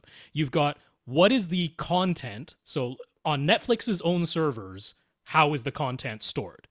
Then there's your player hardware. What is it capable of outputting? Then there's the software on that player hardware. What is that software capable of supporting? And then there's your television. What is your television capable of supporting? So Netflix's content, they have some content that is 1080p only. They have some content that is 4K only, no HDR of any kind, but 4K resolution. They have some content that's 4K in HDR10, and then they have some content that's 4K in Dolby Vision. Now, the content that's 4K in Dolby Vision has basically an HDR10 base layer and then Dolby Vision on top of that as a superset. So those are kind of the ways it could be stored on Netflix's own server. Now you come to what is the playback hardware. So that could either be your Apple TV 4K or your Sony Television's own built-in apps. Now the hardware of the Apple TV 4K can output a Dolby Vision signal. The hardware of your Sony TV cannot. It can only understand HDR10. Then we have what is the software on that playback hardware capable of doing? Well, the Apple TV 4K's Netflix app can support Dolby Vision. The Netflix app that's built into your Sony TV cannot. It can only understand HDR10. And lastly, we have your television. Your television cannot understand Dolby Vision. It can only understand HDR10. So when you're watching something where on Netflix's servers, the content itself is 4K Dolby Vision, the Apple TV says, I understand Dolby Vision. The Netflix app that I have running on me understands Dolby Vision. So when I show you this title and how it's stored in Netflix, it says Dolby Vision. It says 4K Dolby Vision. That's what's on Netflix's server. That signal gets connected to your Sony television. It goes, that Sony TV doesn't understand Dolby Vision. I'm going to send the HDR10 base layer because it does understand that. Right. You could connect it to a 4K television that doesn't support HDR at all of any kind.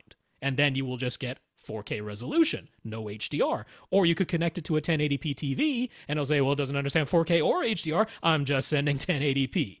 So what the Apple TV 4K is showing you is what can the Apple TV 4K support? What can the Netflix app on the Apple TV 4K support? And what is the content actually on Netflix's servers? In some cases, all of that is 4K Dolby Vision. But the last piece in the chain, the Sony TV, can't understand it, so you still get HDR10, because that's always there as a subset underneath Dolby Vision. All four parts of that chain have to support Dolby Vision for you to see Dolby Vision. If one part in that chain doesn't support Dolby Vision, you'll get HDR10. Infinite Gary. So Gary was pleased to hear about DisplayWars.com website that Yannick mentioned to help visualize different screen size and shape comparisons. But that website does not include a figure to tell you your field of view given a certain seating distance. Is there an easy way to compare two screen sizes to know the distance at which you'd have to sit in order for them both to provide the same field of view? Rob? There's the good old viewing distance calculator. That's still out there. Now, these actually go nicely hand in hand, because you can use the DisplayWars.com and it'll give you the table so that if you know the diagonal size, it shows you the table to give you the width and the height and all that. So that's an easy way to figure out what the width of your screen is, which you can then plug into the viewing distance calculator, because you need the width. You need the width of the screen to figure out your field of view. So these two working hand in hand work very nicely together. Yeah. So Gary watched the bonus features for Dunkirk, and they talked about the care and effort that went into getting all the uniforms exactly right, getting all the boats and planes, and they showed several wide-angle photos of the actual production that really demonstrated what a massive undertaking it was to make the film. But the actual movie seems to have a teal-blue filter over it, and most of the shots are tight and claustrophobic. So we don't see any of the accurate uniform colors or get any sense of the full scope of the actual boats they used as shown in the production photos. So why? Why go through all of the effort behind the scenes and then, in Gary's opinion, basically ruin it with the blue filter and no wide shots? Is he just exaggerating? Do we think he has a point? I haven't seen the movie, so I can't comment on that. But there is a real value to having these period accurate costumes and things that has very little to do with how the actual finished film looks, and that has to do with the sound that's going on in the background, like from the boats and the planes and stuff like that, how the actors react in their costumes, how they how much they feel as part of that character. I think there's a value there. Do we know for a fact that I mean, look at the as an analog here, or as a comparison, the Lord of the Rings. In the first three movies, the orcs, they had tribes, they had, specific things with their costumes that differentiated them. Do I understand any of that? No. Did I notice any of it? No. Do I care that I don't notice it? No, that I never noticed it. No, I do not. But to the actors, to the production, to the final, it added something. I don't know what it added. It added something. It may have just added an Oscar nomination for the, the production designer, or the costumer or whatever. But there's some value there. But you're right. It does seem a little wasteful when you go through all this trouble and it doesn't end up on the film. I mean, hey, Prince Harry and what's his name were both stormtroopers in the recent movie, and their scene got cut. I mean, how do you cut the future king of England? I cut his whatever, but okay, go ahead. Whatever. Yeah, it's interesting. I mean, when I'm watching movies with my parents, we'll often watch the special features after we're done watching the movie, and very often they enjoy that more than the movie. They find that more interesting, seeing all the way it was shot, and that stuff is super interesting.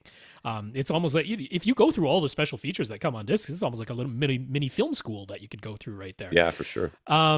Yeah, it's. I mean, obviously, this. Christopher Nolan's a talented director. If he wanted to have lots of sweeping wide shots, that's something he's capable of filming. It's, sure. It's not that. So this was a choice, right? He made a choice. He wanted these tight in claustrophobic scenes. And it's true. Like when they're in the planes, it's like all you're seeing is their face. They went to the trouble of actually getting like the real planes. Like not even replicas or something, like the actual World War II planes. They went and got them, put IMAX cameras into them, and then really all you see is the face of the pilot. Like, you don't see anything else around it. So, I mean, it's tough to say. Obviously, these are artistic choices that Christopher Nolan meant. The filter thing, do you want Let's put it this way? Blue or green filter over everything? He may have said at the very beginning of this production, we're going to make this as realistic as possible. Yep. We're getting the planes, we're getting the uniforms, we're doing all that.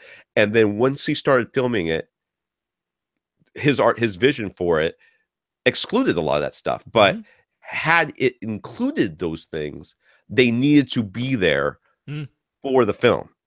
And he couldn't have like CGI'd them in afterwards. No. It wouldn't have been the same. So I think that's also part of it. It's like, hey, we've got the money. I've got the clout to make this happen.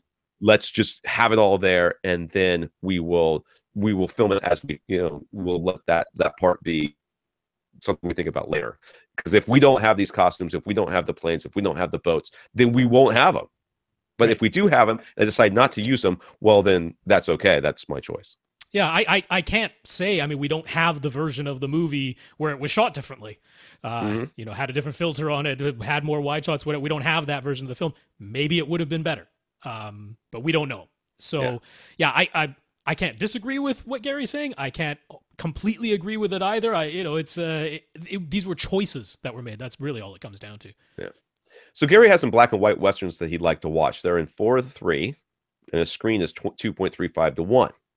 So they are in the aspect ratio of a regular old TV back when your parents owned CRT TVs. tube. Yep.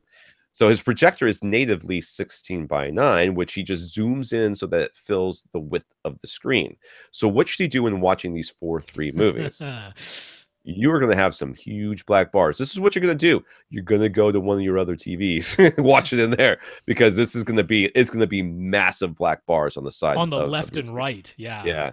On the left and right of your screen. Because otherwise, you're going to have a whole bunch of actual image that is being physically projected above and below the borders of your screen. If you, theoretically, you could do a stretch mode so it stretches to 2.35:1, and then everybody's going to look very short, and very, very wide, short and very fat. Or you could stretch them to 16:9, where they'd look slightly short and fat, and you'd still have black bars on the left and right.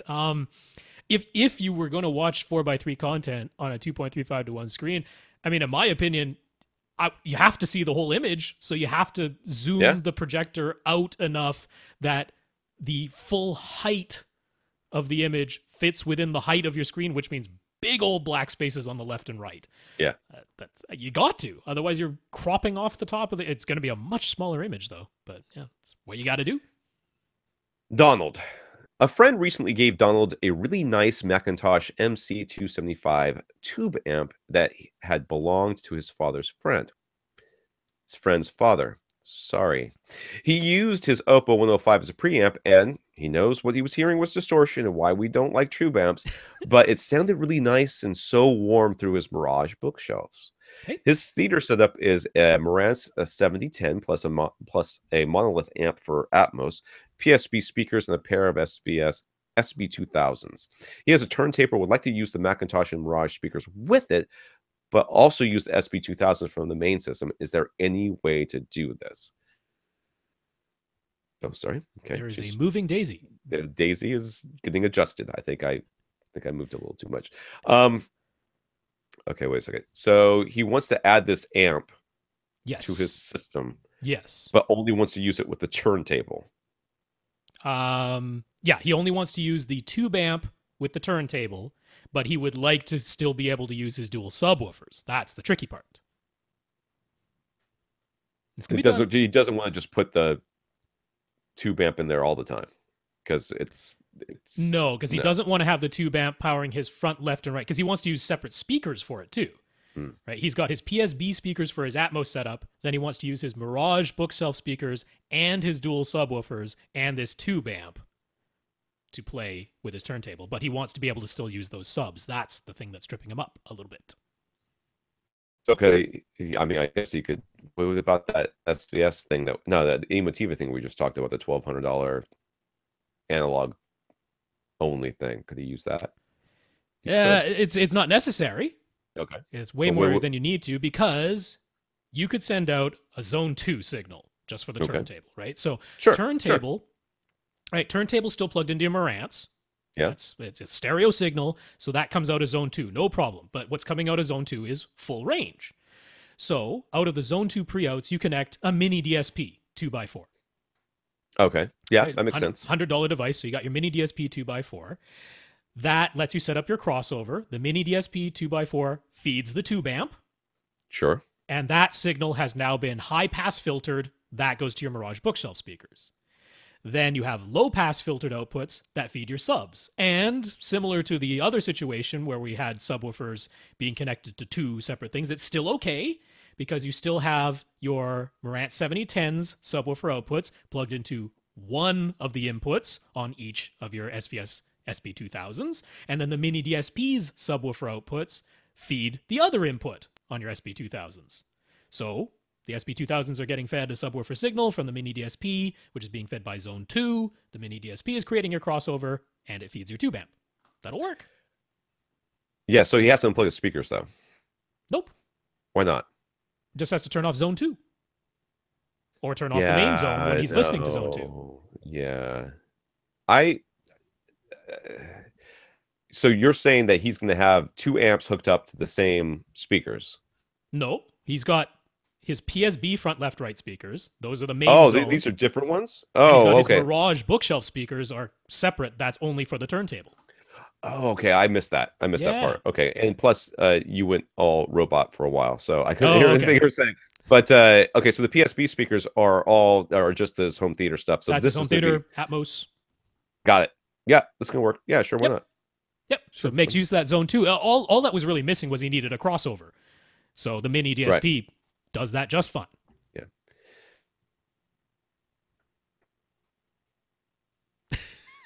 Tom is looking confused.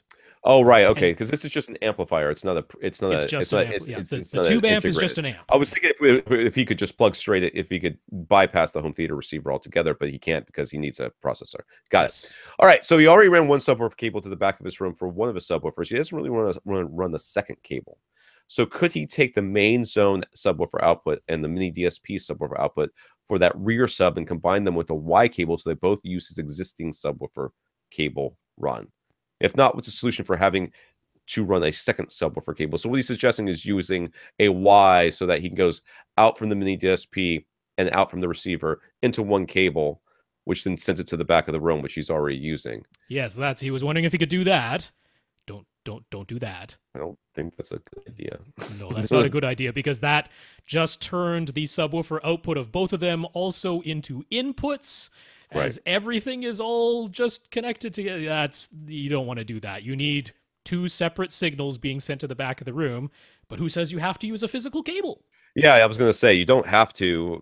We suggested on this podcast a number of times, and it has worked in the past to send a wireless signal to the this is a different part of your room for subwoofers. And I know is it Outlaw Audio that has one that we like, but that's a little pricey. The one I like, but it's a little bit more expensive. Yeah. There are less expensive options. I like the form factor. I like the fact that it has the automatic channel hopping so that it doesn't pick up any interference, but it's $120, so it's not crazy expensive, but it is more expensive than some of the other options.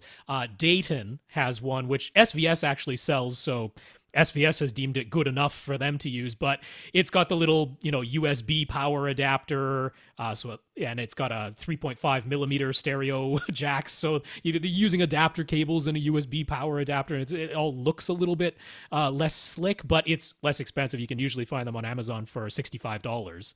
So it's like half the price of the Outlaw Audio one. Outdoor Speaker Depot does also sell a wireless subwoofer kit for like under $50, but it's mono only. So you could actually just keep the subwoofer cable you already have, and then for the second one that you're adding, that would work. But if you just want to get rid of that subwoofer cable and make them both wireless, then either the Dayton one or the Outlaw Audio one, both of those are stereo. So one side of the stereo would be the subwoofer output from your Marantz, and the other stereo input would be the output from your Mini DSP.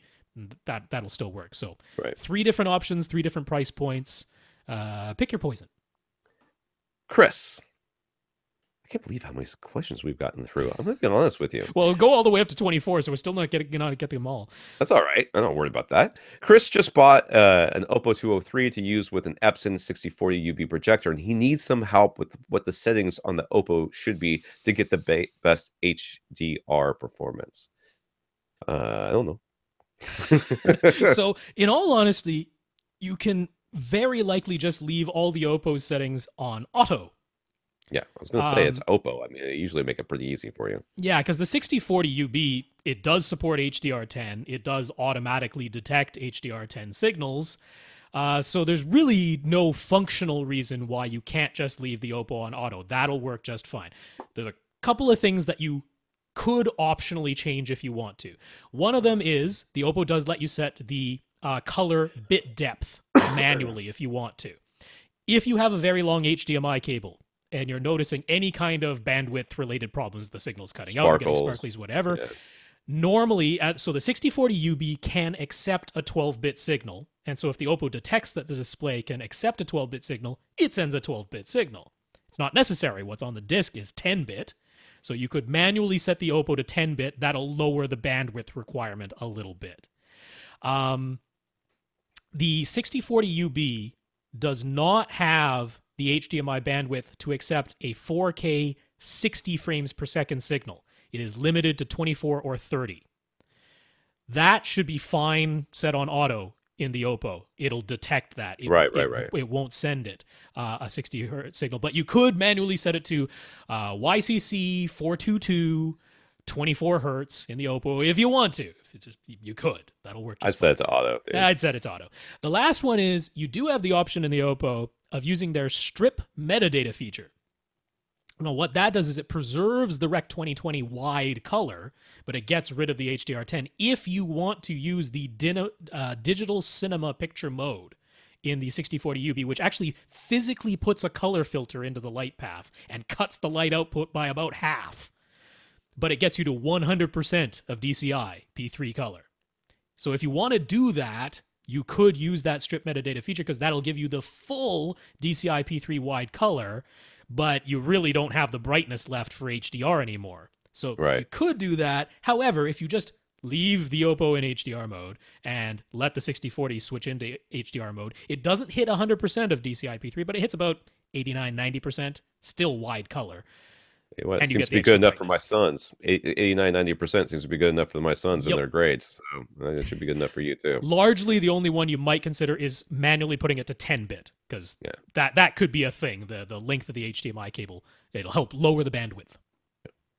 Mark is interested in upgrading to a UHD player because although most of the recently remastered 4K releases include the regular Blu-ray, many do not include a new Blu-ray transfer, but rather the existing 1080p Blu-ray release.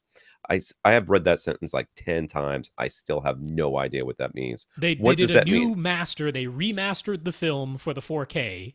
Yeah. But they didn't use that new remaster for the 1080p Blu-ray. They're just like, we already had a 1080p Blu-ray. We're throwing that in the package. We're not updating the Blu-ray release at the same time. All right, He has a JVC X500 projector and a Denon AVR 4520, both of which can accept 4K resolution signals. And the JVC is an E-Shift model, which supposedly can show some benefit from UHD Blu-rays. His concern is about Rec 2020 color and HDR, neither of which the JVC is equipped to handle. The Denon is also only HDCP 1.4 capable. He does have a monoprice HDCP 2.2 to 1.4 converter, but he's never used it. He bought the projector from someone who used the converter with the Philips player and said it worked very well, so he threw it in the box when he sold the JVC. So what are his options? Well, first of all, if you want to get like UHD, you're going to have to use that converter because you're not going to get 4K otherwise. Any hope of getting UHD content to the projector with colors and dynamic range that would be usable?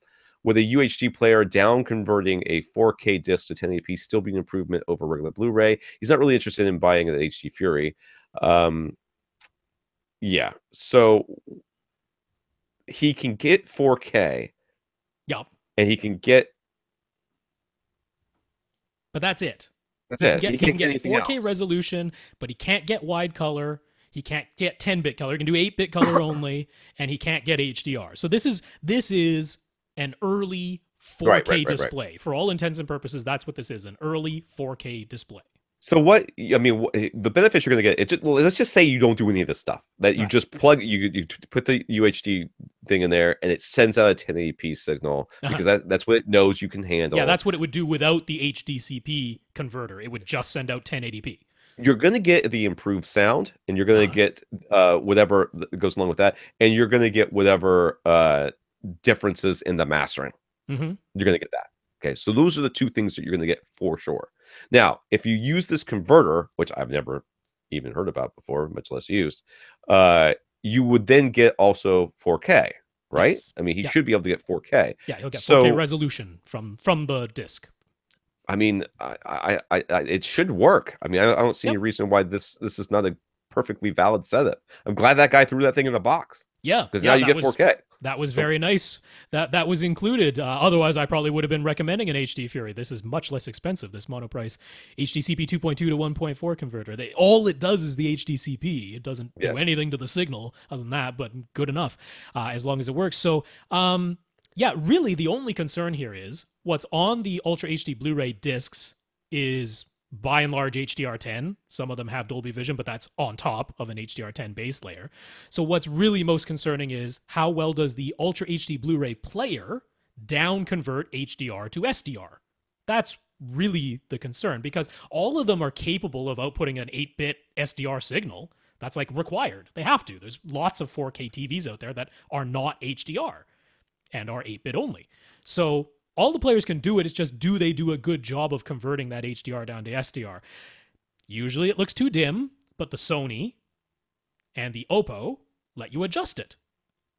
I will say the Oppo, being a Dolby Vision player, when the disc actually has Dolby Vision on it, it uses Dolby's HDR to SDR conversion, which, in my opinion, looks much better. So that's nice, but it costs way more than the Sony.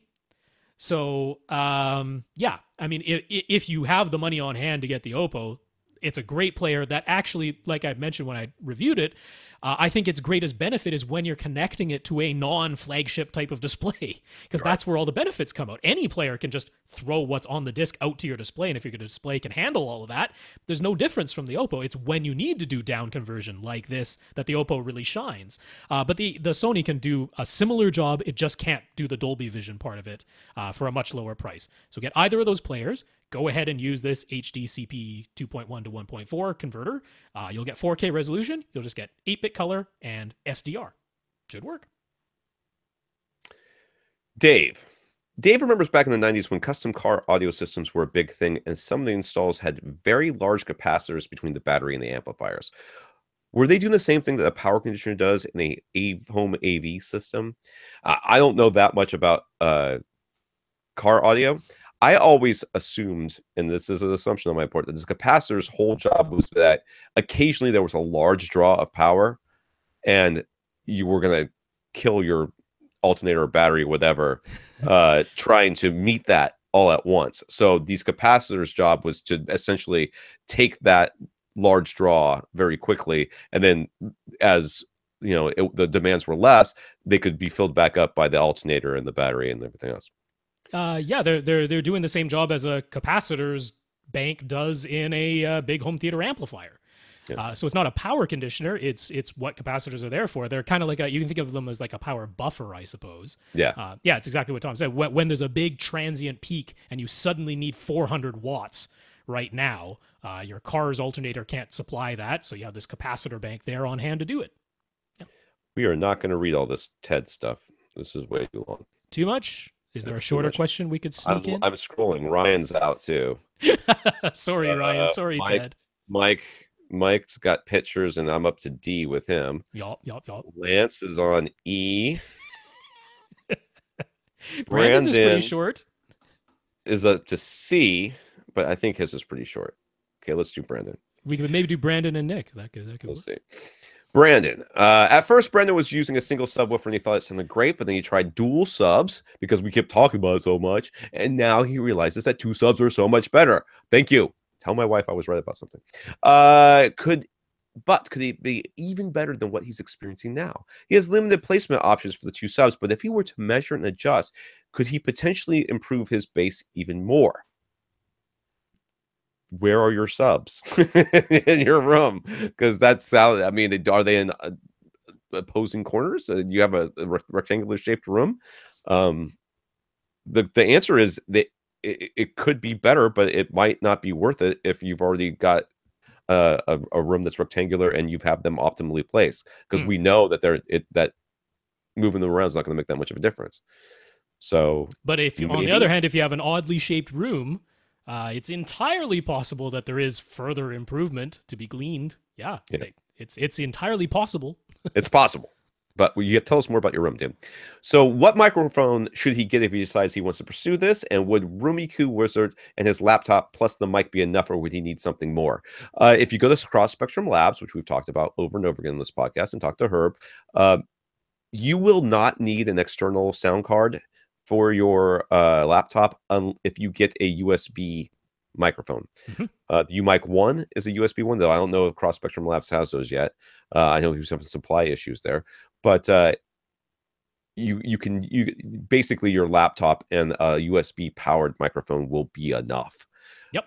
The problem is getting it, making sure you can get it. If not, then if you have something that has an XLR connection, like a normal microphone, you will need an external sound card, which can be expensive, but it can also be very cheap. So it can be anywhere from $50 up to like as much as you want to spend. Yeah, Dayton has a USB measurement microphone too. So which Cross Spectrum also calibrates and sells. So get a USB measurement microphone. Rumiku Wizard is free. Your laptop and Rumiku Wizard doesn't require a ton of resources, so that should be perfectly fine for taking your measurements. So he's never done measurements and adjustment before. So what would he even be looking for in the measurements? How would he know when he needs to play with the phase, or does Odyssey take care of that automatically? So when you're doing your measurements, what you're looking for is, you're going to measure each sub individually to start with. And what you're looking for is, not a flat frequency response, because you're not going to get that. So don't be expecting. What you're looking for is not a lot of dips and humps, or the least amount. And where it dips in one seat, or where it has a hump in one seat, it should have a hump in all the seats. That would be nice if you could get that. If you play them both at the same time, it's more important that you're getting uniform from seat to seat than it is that you are getting flat from seat to seat before you run Odyssey. Yeah, what you're really hoping to see, because what you need to do is measure in multiple locations. It doesn't necessarily have to be where there is actually a physical seat. And let's say you have, a love seat that faces forward and a couch that faces sideways. Don't measure all the seats in the couch where you never sit, right? Focus on your primary listening area, but you need to take multiple different locations within that primary seating area. And what you're hoping to find are overlapping measurements, right? So when you're in the left seat, the center seat, and the right seat, you're hoping that what you see in the measurements is the same for each of those. Doesn't have to be a flat line. Right. Just that the left, center, and right seats all overlap, all look the same. And what you'll find very likely is, the left seat is showing, let's say, a dip at 60 hertz. And when you measure that exact same setup, you didn't do anything other than move the microphone to the right seat. Sometimes you see a hump at 60 hertz. Right. What is your EQ going to do? If it tries to boost 60 hertz for the left seat, it made the right seat far too loud. If it tries to cut 60 hertz for the right seat, it made the left seat far too quiet. You need them all to be uniform. That's what you're hoping to find. Once it does that, then Odyssey can EQ it very effectively, because when you put the Odyssey microphone in all the places, it's like, hey, I'm getting the same measurement no matter where you put me. I can EQ this all day long. Very easy. So, yeah. Lastly, we're going to do... sorry, the phase. You need to play with the phase. Yeah, you need to play with the phase when you cannot physically move your subwoofers anywhere else. And you're trying to get them to all look the same. And the measurements are not uniform. Right. When they're not uniform, then you have to, little by little, trial and error, adjust the phase of one of the subwoofers. Do so with the sub that is physically closer to you, because what the phase knob is doing is essentially adding a delay. So the subwoofer that's closer to you, little by little, adjust its phase, measure in all the seats. It's painstaking. It's a lot of measurements. It takes a lot of time. But what you're hoping to do is eventually hit on a spot on that phase knob where the measurements all line up. They're the same in the left and the center and the right seat. They all overlap. All right. I know we're past 11, but we're going to do Nick, so we're going to be done with it. Nick's dad is looking to get a 65-inch TV and a sound bar for around $1,000. The TV and the sound bar for $1,000? That's the hope. 65-inch? It can kind of be done. I'm not saying it can't be, but I'm just like, when I first got this question in the email, I thought he wanted a sound bar for about $1,000. Oh. I'm glad I didn't answer his question, because I had a real short answer for him. The primary seat is 11 feet away, and he'll be getting rid of the entertainment cabinet and simply mounting the TV and sound bar on the front wall. So we have a picture here on YouTube if you're looking. They're hoping that with the sale prices of a Vizio M series might be within the budget. So Nick is mostly asking about which soundbar to get. His dad doesn't need anything fancy if there's an opening on the right. So trying to bounce sound off the walls for pseudo surround isn't really in the cards anyways. He just wants it to be easy to use and sound good without costing too much. Any suggestions? Vizio makes soundbars, right? I mean, yes. And I think their soundbars are pretty decent. Honestly, dude, I think that sound bars, and I hate surround bars, if they don't come from Yamaha, but I like sound bars that basically all they're trying to do is make it so that you can hear things better, which is what a lot of sound bars do. They're now 3 channels. They don't try to do surround sound or any of that nonsense. And Vizio makes some, and knowing if your dad's anything like my dad, he'll be happy that they're both the same brand. So I would go with whatever Vizio sound bar you can get that's the same, because I mean you can usually actually attach them to the bottom of the TV, and they'll it makes sense. They'll be the same well, width not for and the everything. 65, but yeah, it's close something. Yeah, I'm not opposed to that. But I was going to point you to Yamaha, their YAS 207. Yeah, because I mean, if you look through all the reviews that are out there, like that's at the top of everybody's list for an under $300 soundbar. They're all like, yeah, just get the Yamaha because it sounds really clear. Yeah, it's well, Yamaha was going to be my suggestion when it was $1,000. Oh, sure. I was like, get one of the sound projectors. Yeah, with the digital sound projectors, and then don't worry about whether or not you're bouncing it around the room, because Yamaha is like magic. They can do phase, they can do bouncing, they do the whole thing. But yeah, I would be 100% behind a Yamaha purchase as well. Yeah, so I mean, I wouldn't oppose the Vizio. We're both on board with the Yamaha, so yeah, one of those will fit your needs. If you can't get the M series, I will say Vizio's E series, you can definitely get that for under that. The 65 inch is $800. Isn't that ridiculous? The E series actually is compatible with HDR10. It's not compatible with Dolby Vision. The M series is. The E series is not compatible with Dolby Vision, but is compatible with HDR10. However, I say compatible and not really capable because it tops out at about 250 nits, which really is not HDR. Is the E series edgelit too? No, the E series is backlit, but it's only 12 zones. 12 zones. Which, in all honesty, you're better off turning off the local dimming and just having a full backlight, because the full backlight is actually really nice because you don't get the weird, like, the corners are dimmer than the middle, or, that type of stuff that happens with edge-lit displays. So I really like that it has the full backlight. It's just 12 zones is not enough to be effective. Everything blooms like crazy. But yeah, if what you want is a 65-inch TV for under $1,000, so you can also get the Vizio or Yamaha soundbar, the E series is there. If that's the only way to hit the budget, it's really still a very nice 4K television, and you can still feed it an HDR10 signal. All right. Well, that's our podcast. Let's mention the names we didn't get to. You do that. Yes, I will. So that was let's see. We did get Dave, right? So it was Ted. I put a whole bunch of names at the bottom too. So there was Ted and Ryan, Mike and Lance. This is a lot of scrolling. And I told you. Yes. And we answered Brandon. Okay, so those were the 4 full-out questions that I already written. And then we've received emails from Andrew, Byron, Robert, Mark, Michael, Boschko, and Earl. Not all of those were actually questions. A couple of them were comments. But we've got your emails just to let you know. Whew. All right, this is AV Rant, the podcast that answers your home theater and AV questions. So get your question answered, all you have to do is ask. You ask by emailing us at question@avrant.com. We want to thank our listeners of the week. These are people that support the podcast. Steve, Mike, Andrew, Lance, and Yuri have gone to www.avrant.com and clicked on the Buy Us a Cup of Coffee link. We want to thank them. We also want to thank our 48 patrons over at Patreon, including Grant, Benjamin, Ted, and Christian. So thank all of you for supporting the podcast. Yeah, Steve, Mike, Andrew, Lance, Yuri, thank you for using PayPal on our website there to support the podcast with a one-time donation. And then our 48 Patreon patrons, I really like that that's still going, and I'm glad they didn't do the stupid fee change thing. Grant, Benjamin, Ted, Christian, thanks for signing up to be new patrons for us. That's really nice. We do appreciate it. And those monies will support this podcast and help us pay for all of the stuff that we're trying to do. So on behalf of Rob and Austin, I wish everybody a happy new year. We should thank our other listeners of the week. We missed Travis, Larry, and of course James for sending all that stuff. So yeah. Travis talked us up to SVS. Larry tried to help out Mike, which was really nice of him to do. And James sent in our awesome mouse pad. And that's not the first time this has happened on the podcast where somebody's helped out somebody else. That's right. I will say that, James, I'm sitting on a different chair today. I was trying on a different chair. It's a very comfortable chair, but it's hard and it's not comfortable after 2 hours. So I am sitting on the mouse pads now.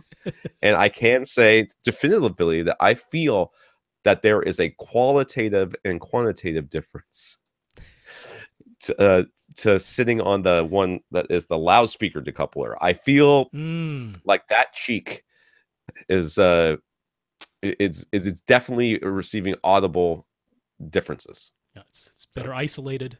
Yes. Yeah. The other one's just a mouse pad. I mean, come on, let's be reasonable. It's only like $3. And because we're visual creatures, it's probably the writing on top that made all the difference. I think so. For AV Rant, I'm Tom Andry. And I'm Rob H. Now go out and listen to something.